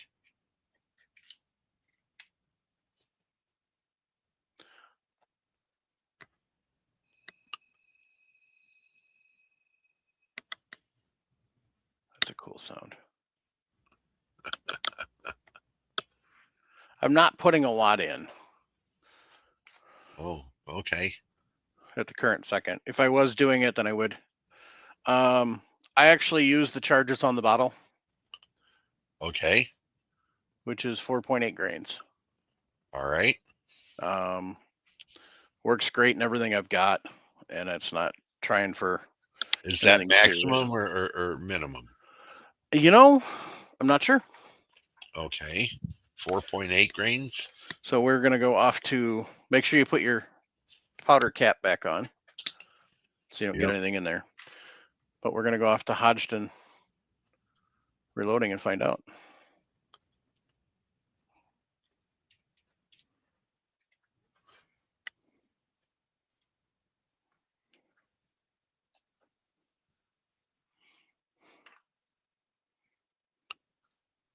Okay.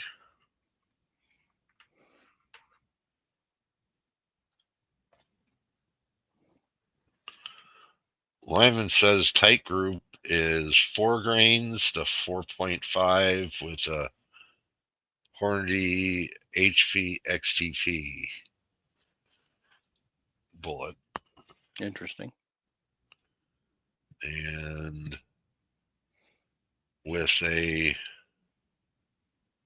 Barnes Tech XT, it's going to be 3.9 to 4.3.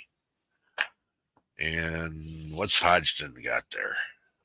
So 90.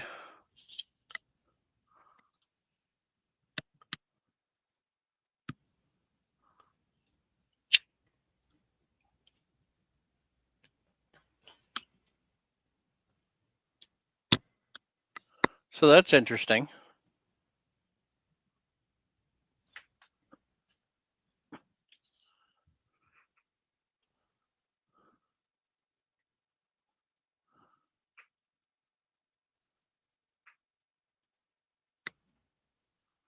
So for 9mm Luger, I'm just gonna check that to make sure.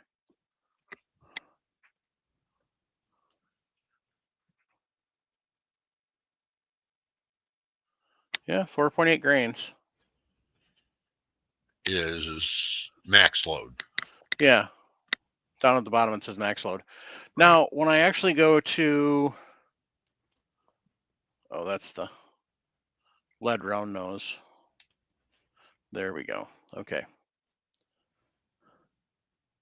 So for the Spear Gold Dot hollow point, they recommend 4.8 as a maximum. Okay. So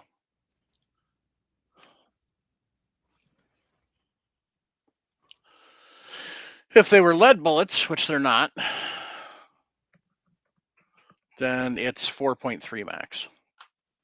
But I am using Berries.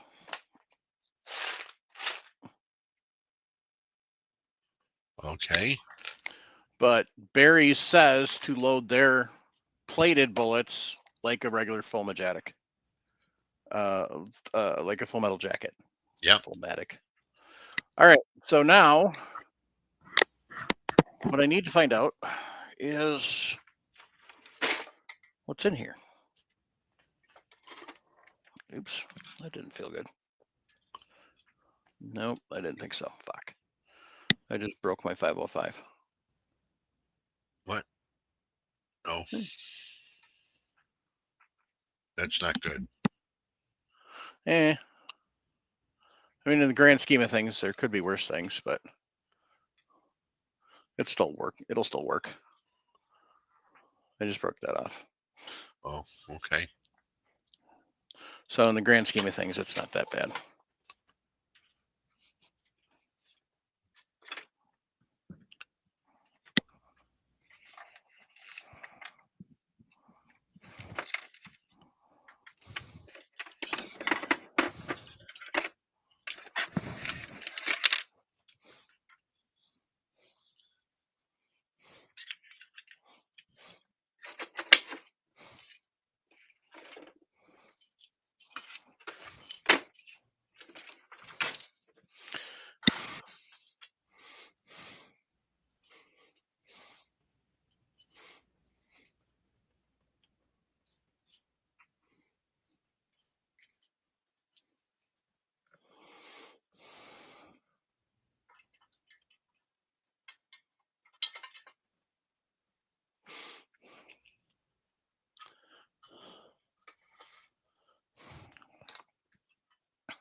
And just for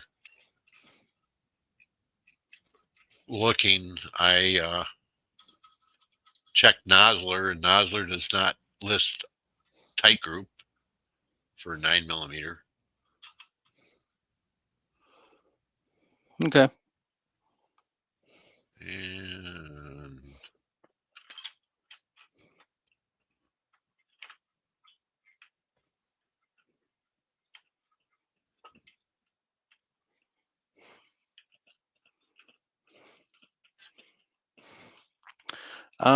No, I haven't tried Extreme. I've not actually heard of them. So.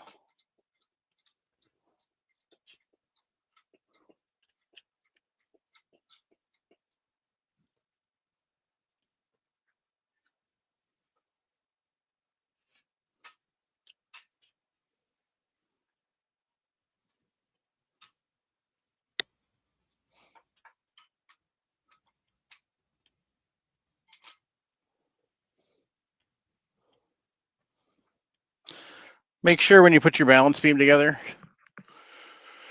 that your balance is actually balancing and not stuck. If you don't have it constantly on, it's really easy to have it hang up. And there we go. Hornady lift for their 115 grain, full metal jacket, round nose, tight group, 3.7 to 4.1. Boy, we got a long, big list in between everybody. Well, I'm going with the bottle. Yeah.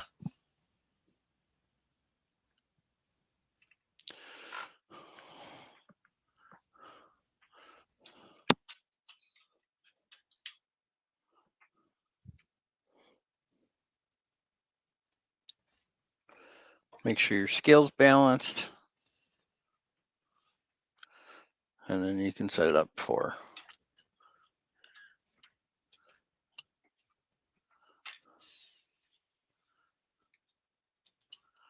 here, 4.8. So, no, I'm not showing you guys that. Sorry. So it's got the nut here, but what you can do is, let's see if it pops off. Yep. People sell these 3D printed all over the place, Mm-hmm. and it just slides on like so, and then it gives you Arrows, which way to go? the good ones do. This one didn't.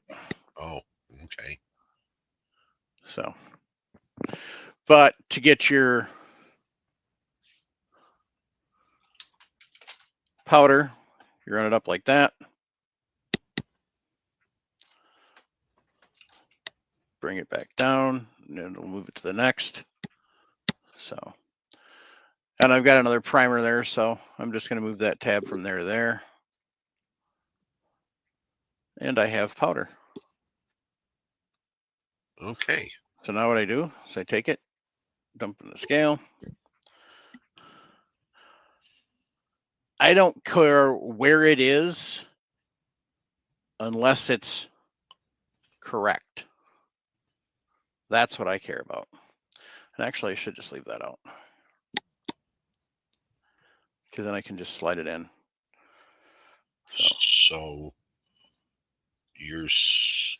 you don't move the scale to see how much powder is there. You keep adjusting the powder measure until Correct. you get the powder charge that you want. Correct. Okay. Because I'm not weighing the powder charge. No. If I was weighing the powder charge, I'd use a scale, not a balance beam. Mm-hmm. Think of it like justice. Mm-hmm. The scales of justice. So basically what it is, I've got my balance beam set for 4.8. When I actually get whatever is there, it's not 4.8, it'll balance. Okay. Now, were you heavy or were you light? I was light. Okay. Now, are you worried about settling the powder in the dispenser? What do you mean? In other words, throwing enough charges to settle the powder column that's in the powder measure. Oh, without having a yeah, without having a light or a heavy charge or whatever. Not with this stuff. Okay.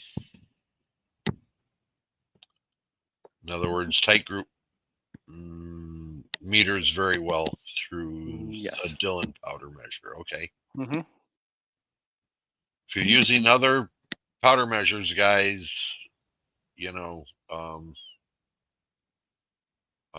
run 5 or 6 or 7 charges through to get the powder to settle in the dispenser, so you're getting good charges. And every 10 or so rounds, check to see out of the first 50 or so that you're getting what you want.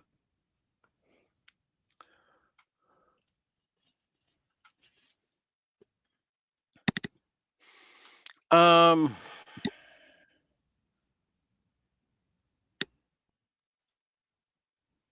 don't remember. Whoops. I don't remember what it's called. I'll have to look it up. But usually, powder dispenser adjusting.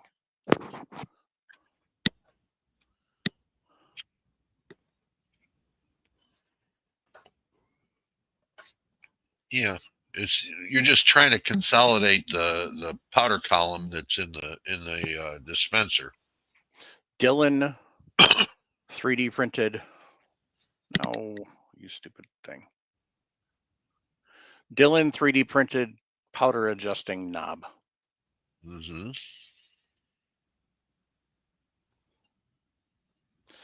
Thingiverse, Reddit, printables, Amazon. There we go. So here is one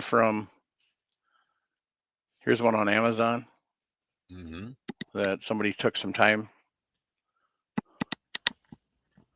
So it's got the plus and minus. Yep. And it's got the one has a nut all the way through. The other one has a 9mm. So that's what it looks like on with 9mm brass. Yep.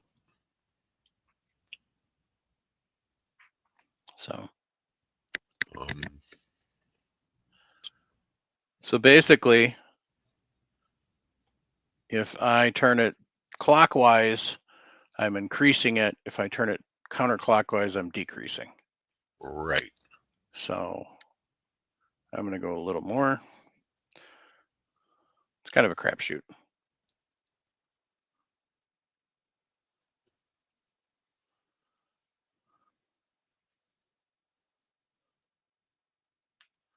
So, and once again, run it up.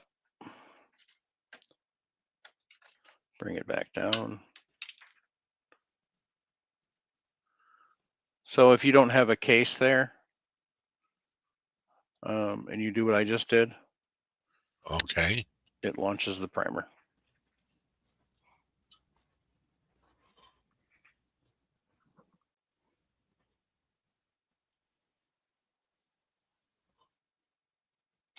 Low again. If you're not sure if the balance beam's working, you just take the pan off and put it back on. It'll move. So I put my case back in and make sure it's pushed all the way in, because it should be, but it didn't. So this time I'm going to go like a half.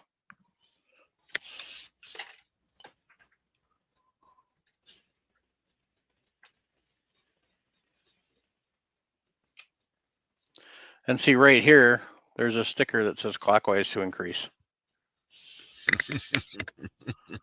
So there you go. I don't know if Dan put that on there, if that was from Dillon. I have that one you just showed on online. I own that one too. Yeah. Yeah, I don't see Titans on their site anymore. Yeah. Armanoff makes one that's expensive.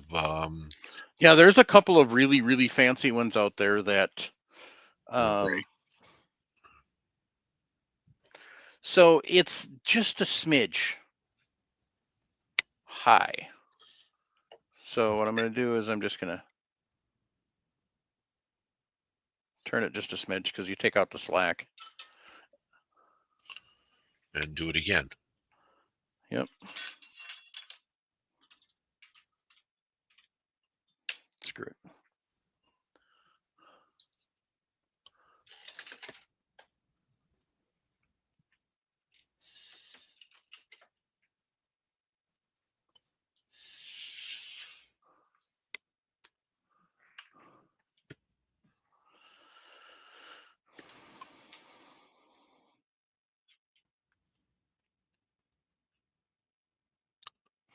And the thing is, with the balance beam scales, you got to get the powder pan to quit from flopping around, and you just kind of let it sit.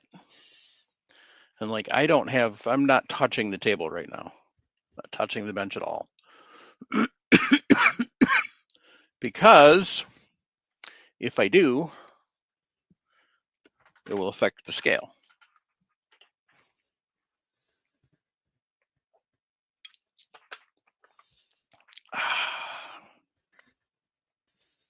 And Still just a smidge high.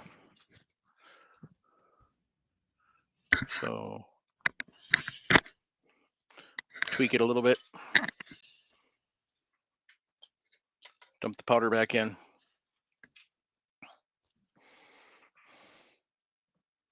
And you want to double check to make sure the case is empty. You're not getting any powder stuck in there, because that is a quick way to get an overcharge. tappy, tappy, tappy. Mm-hmm.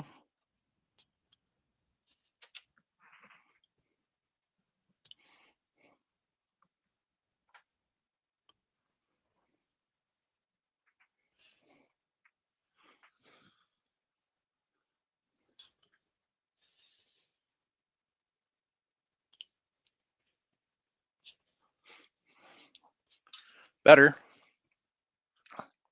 but still a little high.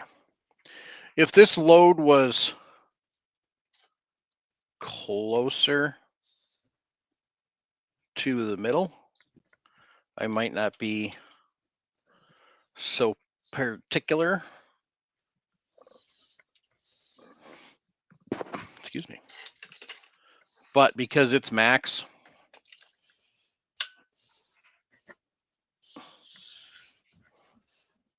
Yeah, and tight group is a pretty vigorous powder.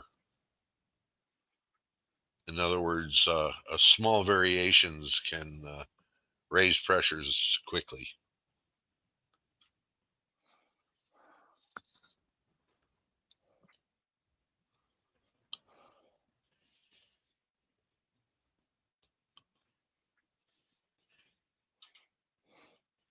and one thing that happened while I was playing around with it is I did knock part of the adjustment off. Ooh, okay. On the scale. So that's the drawback to doing it this way. But Jim would be very happy that you're doing it with a balance beam. Mm-hmm.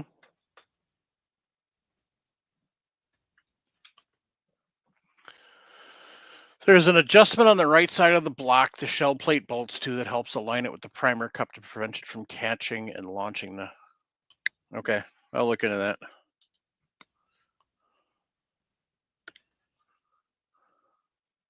So far, it's only the one that I had the issue with, so.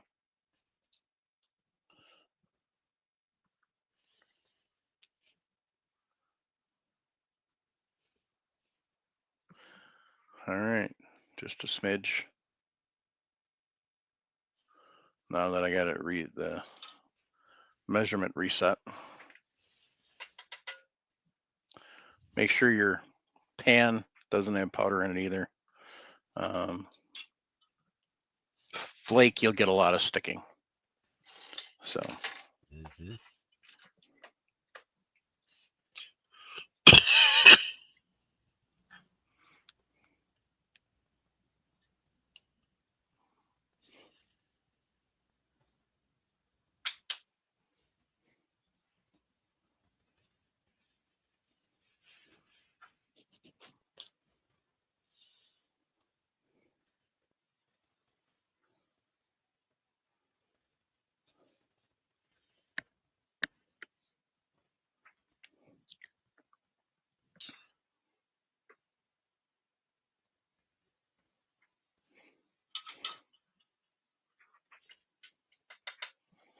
You're better off spending time dinking around to play with it and play with it and play with it till you get it right than to have a gun blow up. So.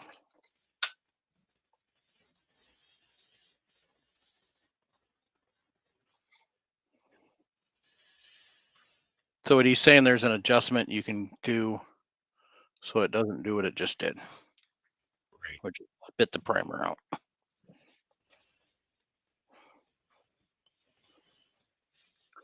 But what I want to do is I want to find that primer.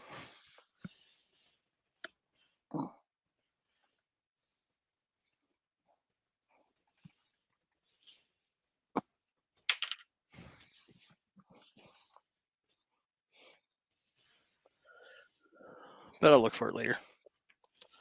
So, any rate,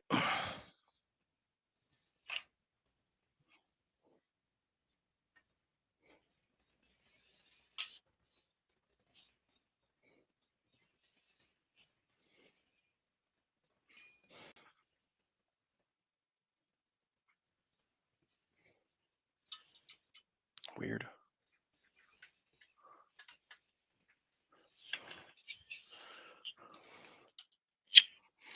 But basically, this is the last step that I have to do.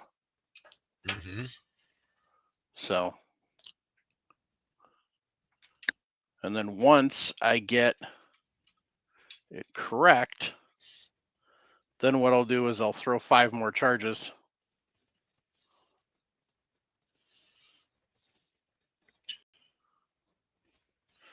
to make sure. So you're going to weigh each charge individually. Yes. Okay. I'm bad because I do 10 charges And then just divide it. and divide it up by 10. I don't. Yeah. That's not necessarily a bad thing, Mm-hmm. but you're looking at the averages, and you could have, I mean, you could theoretically have one that's, Real a heavy. grain under and one that's a grain over. Right. So,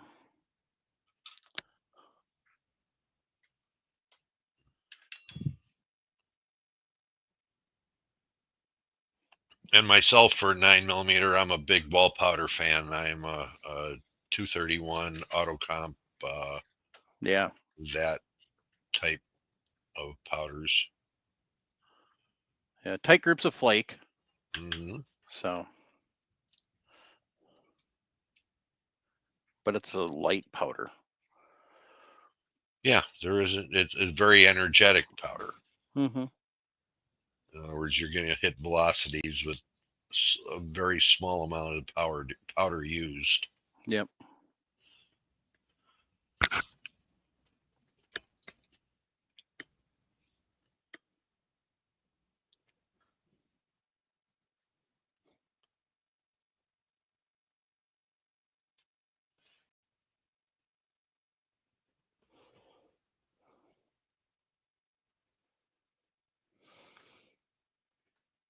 Better.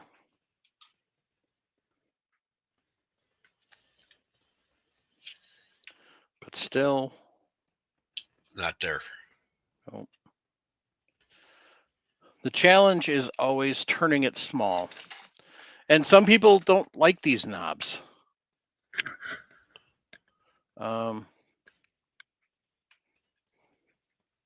They say it doesn't give them the ability to adjust as they want.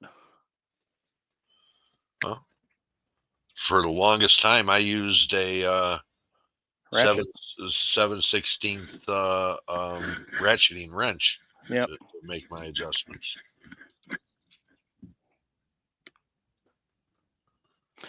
What I was using is 7/16 socket Mm-hmm. on a driver. On a straight driver, yeah. On There you a go. driver handle. Yeah. So.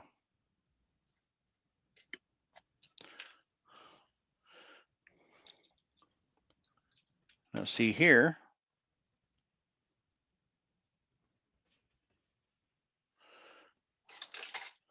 It went too light. 2 points.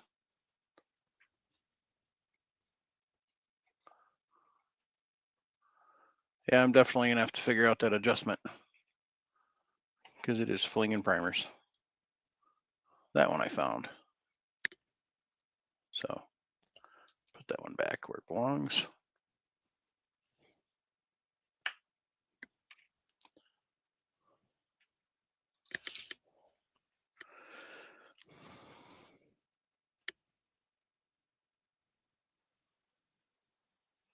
And there we go.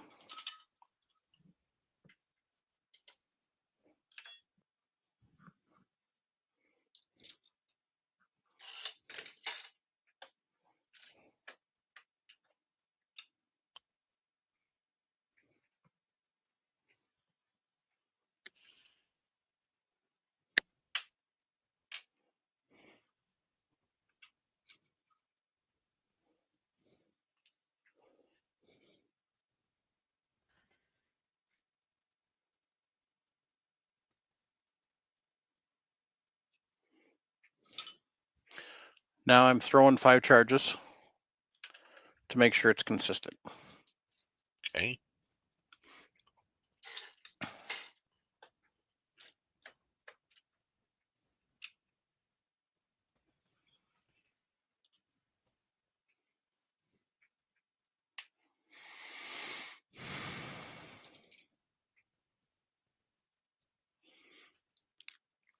Sorry for you people watching live and all you video people. There'll be a lot of dead air in this. Now, if you listen to the audio, there won't be. So, 2 for 2. Now, if you really want to know if you're that consistent, there's other ways you can measure this powder charge. You can use a digital scale, or you can get serious enough to use like what Paul's got.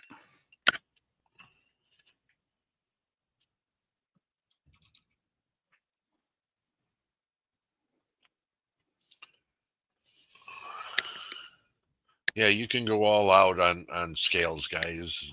But Mhm. for pistol, when you're measuring, 4 grains, 5 grains out, 505 is great. Now, if I was, say,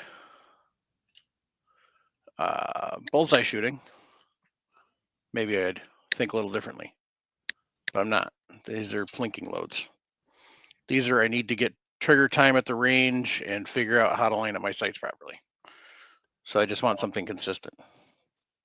And I would say that you'll get a consistency with how you operate the press. It will be very consistent. Yeah, how I'm operating it now as you're watching is not how I'm going to operate it in a couple seconds here.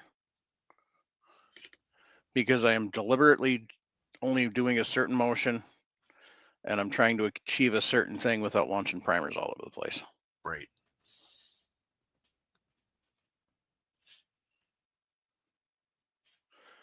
That's 4.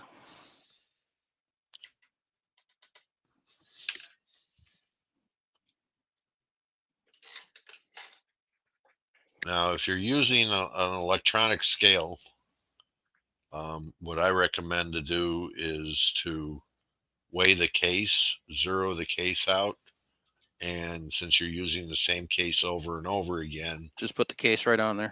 Put the case right on there with it zeroed out for that case. Good and go. It will give you the actual powder drop. Yep. All right. So now 5. Good. we are good. We're ready to So I'm going to put load. my brass back in there. You're going to put your brass back in there. You're going to put your my tabs back in. Yep. Put my tabs back in.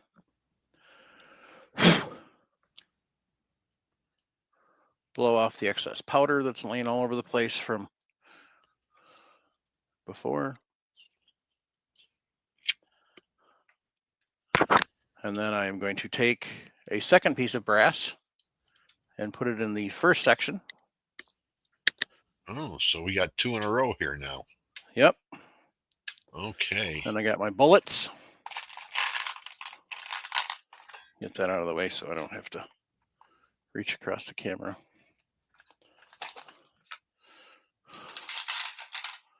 All right. So I'm going to run that up. It's going to be tougher because I have that one in there now that just sized. And I can push that up to prime it. And you can feel the primers being seated. Yep. And I'm going to put another case in here. And I'm going to go up. and down.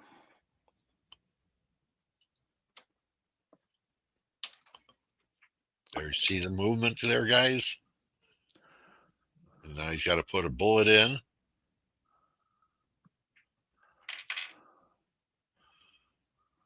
You got to put another case in. Well, I want to make sure. Okay, that one is. This one didn't feel right.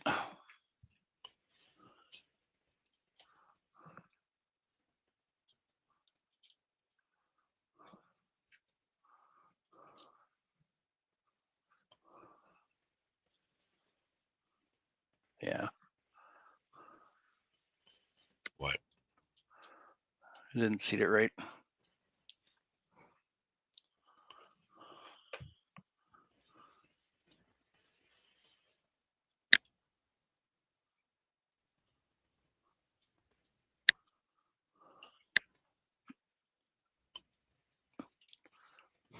All right, there we go. So now I'm going to put a bullet and a case. Now we're going to do it all again. And then you're going to hear one eject out. That went much better. Bullet. Case.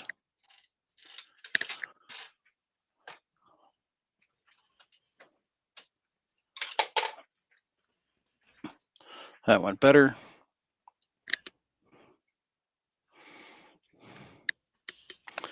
And then upsy daisy.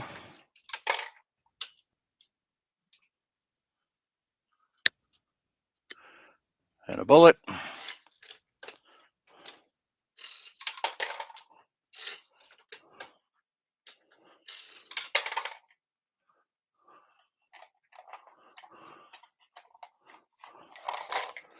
And so now we have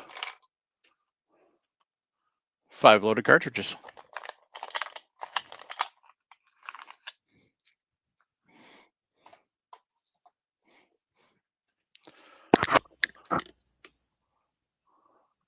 And you want to inspect them before you really crank it up. Make sure the primers are seated right and your crimp's gone correctly.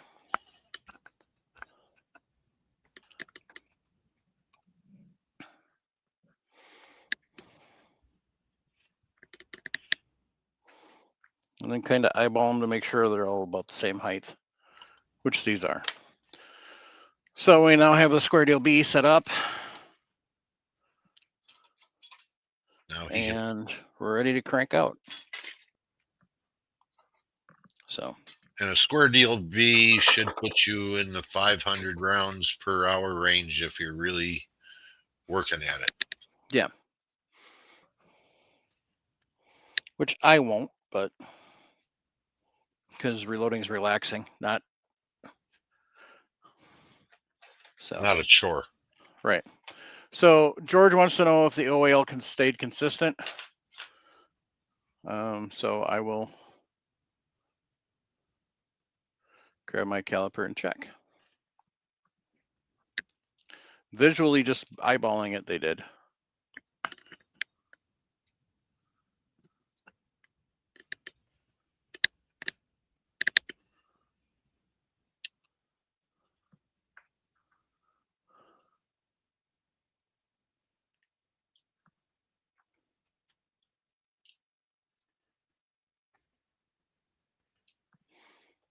You could get some slight variations because the bullets are going to be a little different. Right. You know, they're all within 0.02 of each other. Yeah. Which is absolutely acceptable, plus or minus. Because I didn't go through and I didn't check overall length of the bullets. I didn't sort them like that. I didn't sort the brass. I didn't trim the brass. So plus or minus 0.02 is perfectly acceptable for what I did. That's nothing. Yep.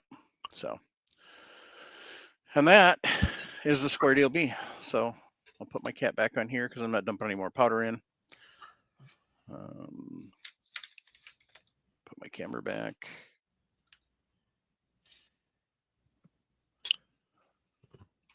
That is a good little press.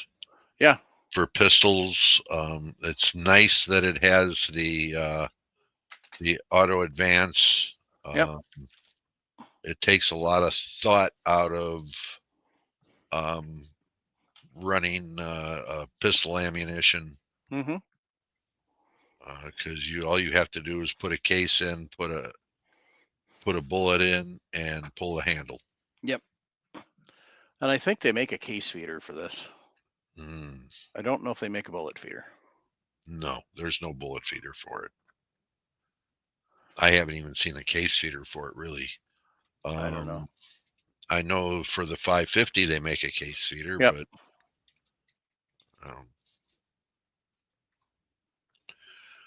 But you still, with a 550, you have to still flip the wheel to the spoke to advance the case. Mm-hmm.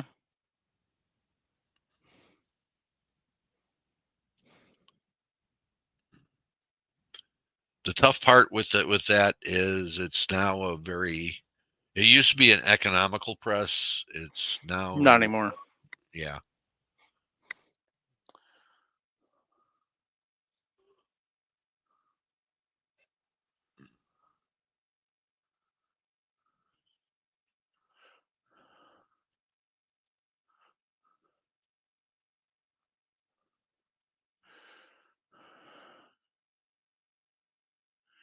Yeah, I don't see that as an option. So anyway, I will be back in just a second. Yeah. So your Square Deal B is now, including dies, is $750.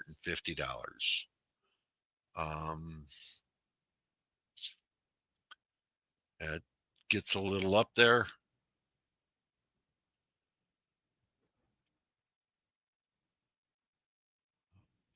But when you think about it, Square Deal B compared to a 550 is going to be what, 6.25 for a 550. And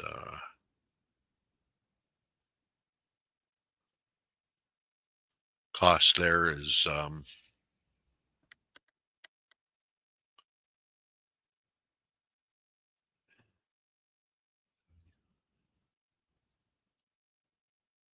so you're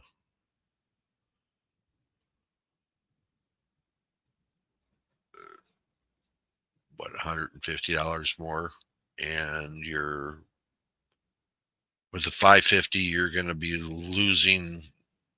By losing the auto case advance, you're going to be slowing yourself down.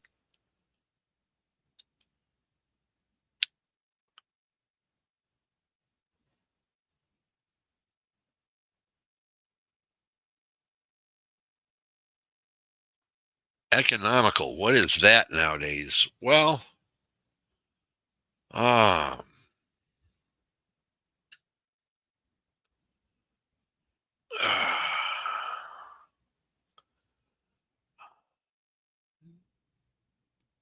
progressively,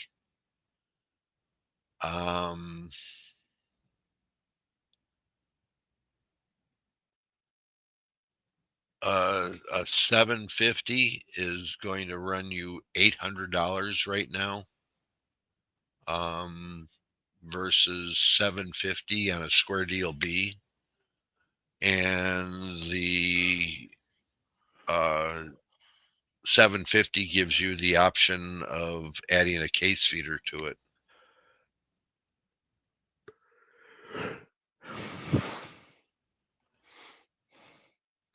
Yes, it does. So does the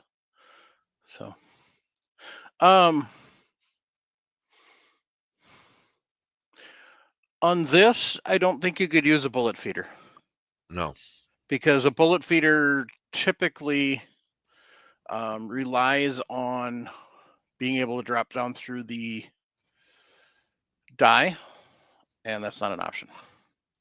Now, if you could somehow rig up Lee's bullet feeder that they use on the Loadmaster, because that's actually set off to the side and it actually brings a bullet in from the side. If you could figure out a way to make that work, you could. But otherwise, no. So, but yeah, that's the Square Deal B.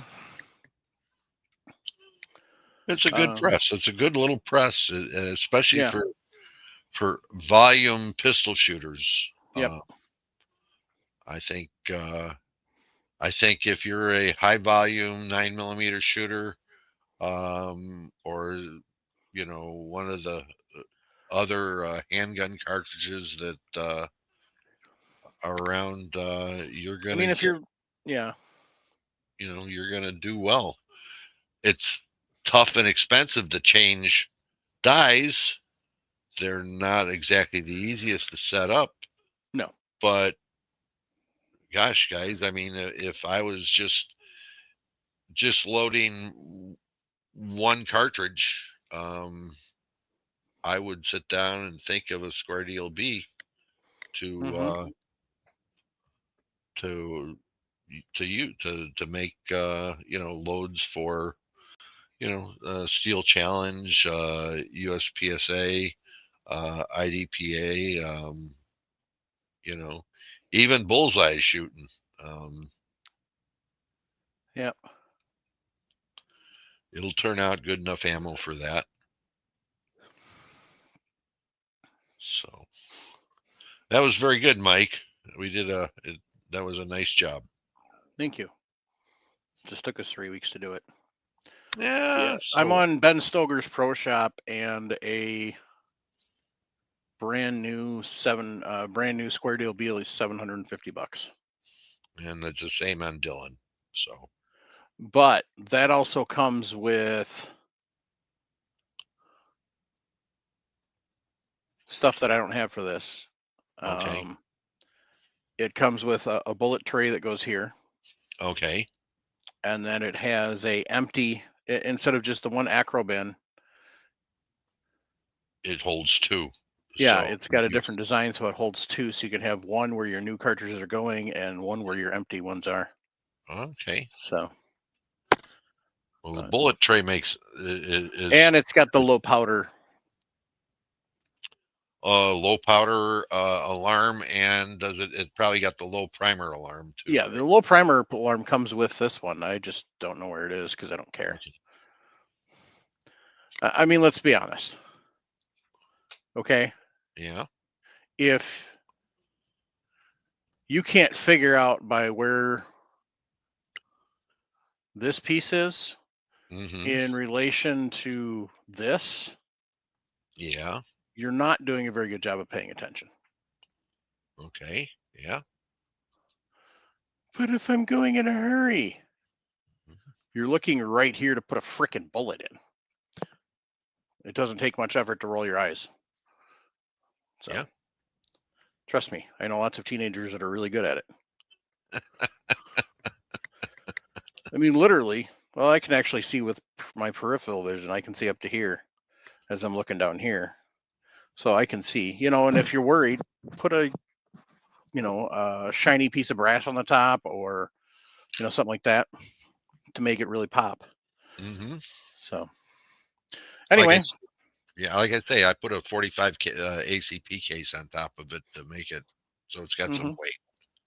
I like that idea. I got some 45 brass around here. Throw it in the tumbler, let it get all nice and shiny, and away we go. All right. So, Patriot Patch Company. This is September's patch of the month. Dangerous Freedom. I prefer dangerous freedom over peaceful slavery. So remember that. Ryan's original drawing. And like I said, I now have it set up on YouTube, so there's memberships that you can sign up for if you want to be a Patch of the Month Club member, but you didn't want to give your money to Patreon. You can now do it through YouTube.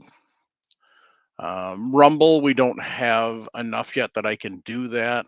Rumble's got different setup, so but the stickers and the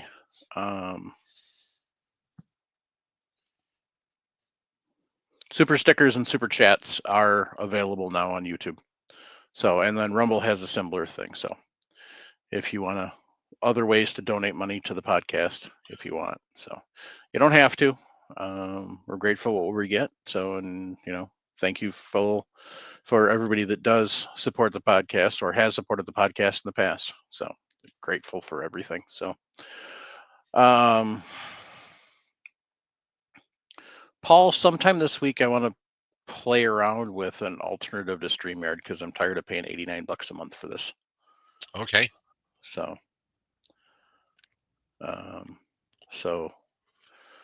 not tomorrow, but maybe Thursday or Friday.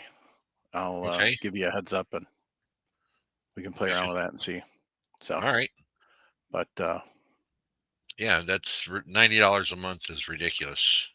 Yeah, and what I'll do is I'll post in Discord. If I can have a chat at the same time. And anybody that in Discord, if they want to pop over just to test and give us crap while we're bull crapping. So,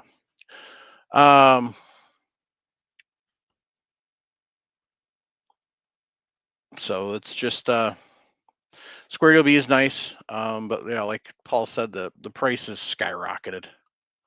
Yeah, it used to be a $400 press. Okay. Pre-COVID, it was $379.99. Right. For everything, literally. You pick your cartridge, they ship it to you in a box, $379.99 out the door. Now you saw on that it was $750, and I think it, like Paul said, it's the same at Dillon. So basically, it's doubled. Yeah. So. And it shouldn't have. No. It really shouldn't have. It's no. It's still a basic press. Right. So, speaking of presses, next week I am going to assemble on air the Frankfurt Arsenal reloading table they've got, and then we're going to set up the X10 on it and get that up and running. So that ought to be fun. That'll be an interesting one, guys. Mm-hmm. I have been involved in trying to get an X10 to work, and I have not been able to get one to work yet. So we're going to play with that next week, and if we have issues, then I'm going to get Frankfurt Arsenal involved. So, but if you are looking for that awesome shirt that Paul's got, or one of these cool tumblers, head over to firearmsradio.net/category/podcast/reloading-2. And when you're there, click on the green Buy Our Merch button. And it'll take you over to Southern Gals Crafts, where you can find said t-shirts, said tumblers, can koozies, and hoodies. Yeah. And also, we have the Defund the ATF and the ATF Review, 1 star, would not recommend. T-shirts and hoodies available over there. All the t-shirts and hoodies are available in 3 colors. Heather gray, olive green, olive drab, and a white. So. And guys, you all need a hoodie for, this is fall coming up. Yeah, hoodie season's coming. So. Yep. Sorry, it's military green is the correct color. And the hoodies come from small to 5X. So, and they do take shop pay, as well as all your major credit cards and stuff. So if you want to, spread it out over time, you can do shop pay and all that fun stuff. So, but yeah, I got to order a hoodie here pretty quick. George, the Hornady bullet feeder won't work because it is Through die. It's a through die, and it's a different thread pitch and everything else for that to work. Yeah.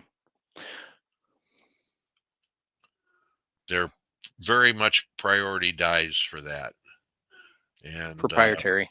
Yeah. proprietary. It would be a lot of machine work to try to get one to fit and to have the adjustment that you need for the Hornady bullet feeder to work.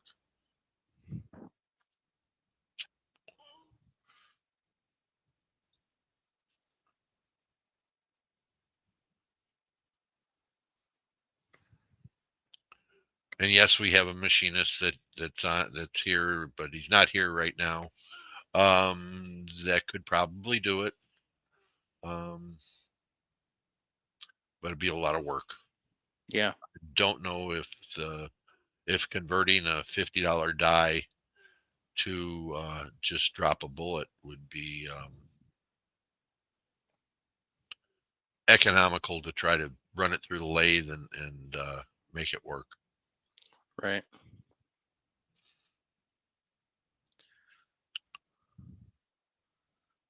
So Armanov's got a powder measure knob, but it's $45. Yes, it's aluminum. Yep. They make a mirror for the case feeder. No, that doesn't make any difference. Armanov's also got the primer rod holders. They have a powder baffle. They also have an expander funnel adapter that works better for bullet feeders. Just so you want to know. So they actually have two different powder knobs. So they've got a powder measure knob with absolute position, so it like locks into place, and then they've got a clickable powder thrower adjustment knob, which is $25. So.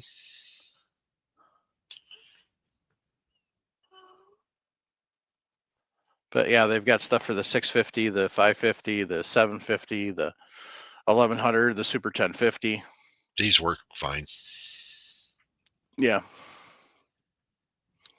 And also, if you 3D print, guys, you can get little tabs for the buttons. Yep. That make it easy to lift.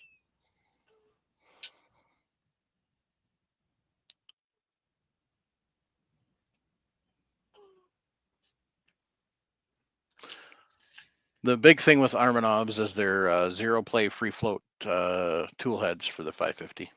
Right. Their powder baffle's cute too. Mm-hmm. Those tool heads are really nice when you start doing precision loading on them. But you need the die rings that go with them. Mm-hmm. They give it the ability to center in the as you operate the RAM. And take the time. If you're going to use a 550 to do that, you need to change the shell plate holder and the advancing arm to allow for a needle bearing to go in and to surface grind the back of the shell plate. Interesting. Got to be flat.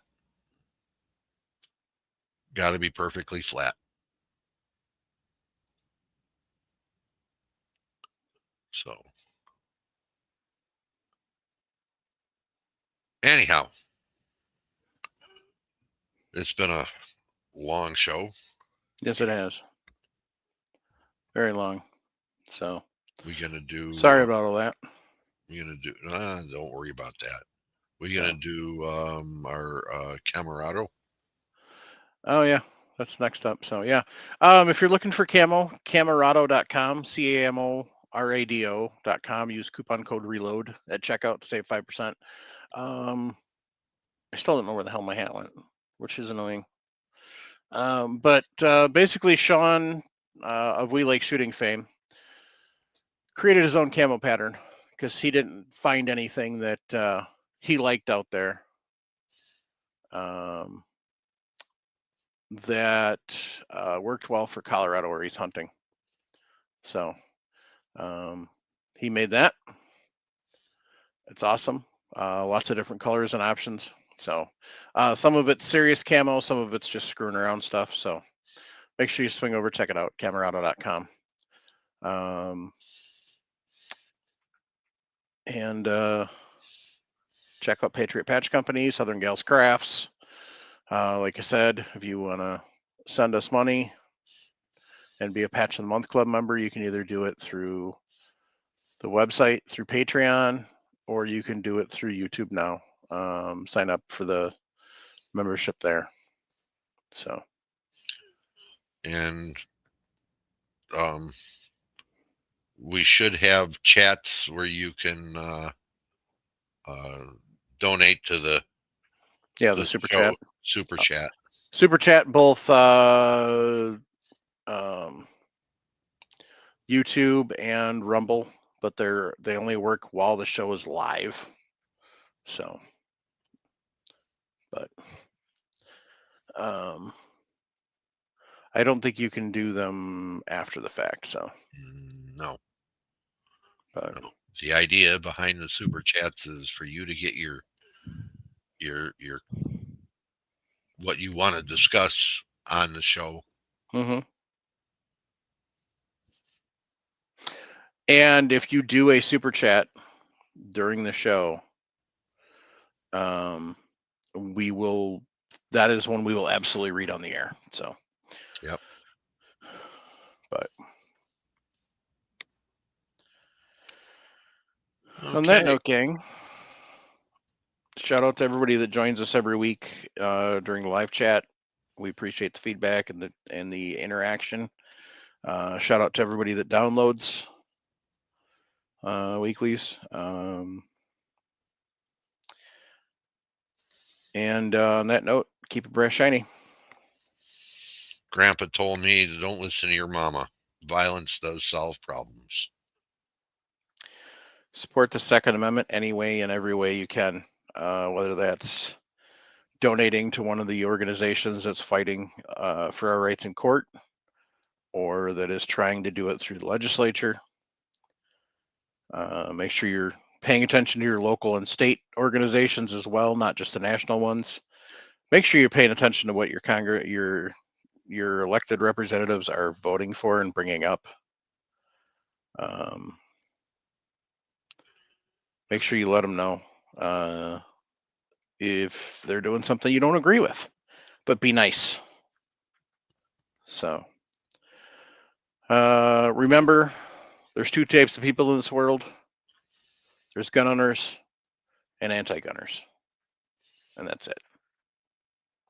So as much as you want to call people boomers or fuds or whatever, or anything like that, just because they have something different than you do doesn't mean you need to attack them. If they own guns, they're a gun owner, period. Some of them don't think properly because they don't understand what happened in '94 and how it's led to a lot of the current crop of gun control. Or they don't understand that gun control basically affects the law-abiding and the poor. And usually it's in racist nature. And it has no effect on the criminal. No, it doesn't stop the criminal at all. So, not at all. So, we need to fight tooth and nail. Yes, we have the courts. Yes, we have Bruin, but obviously there's a lot of courts that are not doing that, and the Supreme Court's not always necessarily completely.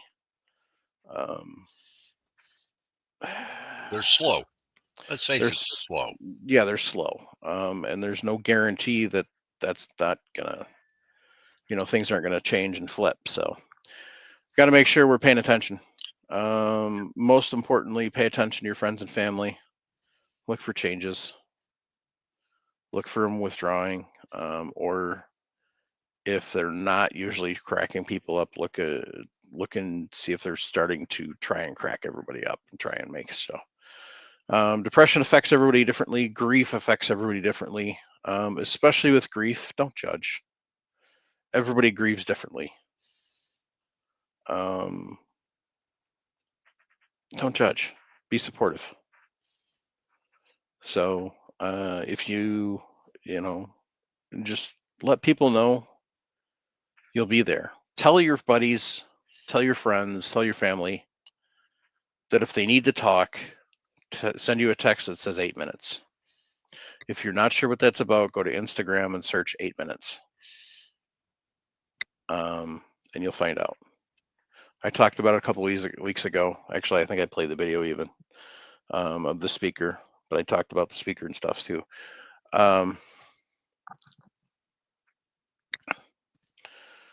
We got to be here for each other, and we got to support each other.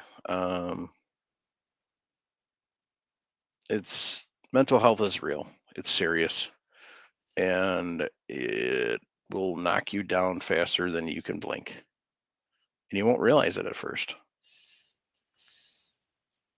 It'll take it'll take you a while to sometimes figure it out. So, if you're really struggling and you need some help, Walk Talk America is a good non-crisis. If you're in crisis, 988. If you're a veteran, 988 and hit 1. And the 800 still works. Number still works too. Yeah, 800-273-8255 if you've got a landline and not a cell phone. So we want you here. We need you here. 608-467-0308 if you need 8 minutes from me. That's the show's Google Voice number. Send me a text. I'll get your number. I'll give you a call back. If you're in my location, if you're in Illinois and you need help, let me know through Mike, and I'll get you in touch with people that will help you. Yeah. Professionals. Okay? There's a lot of resources out there. And the best thing is, gang, there's a lot of resources out there that will help you without endangering your Second Amendment rights. All right. Mm-hmm. Just because you're going to need some help doesn't mean you're automatically sacrificing your Second Amendment rights. So don't think that's the case anymore. Yeah. All right, gang. Thank you all, and have a good night. Thank you, guys.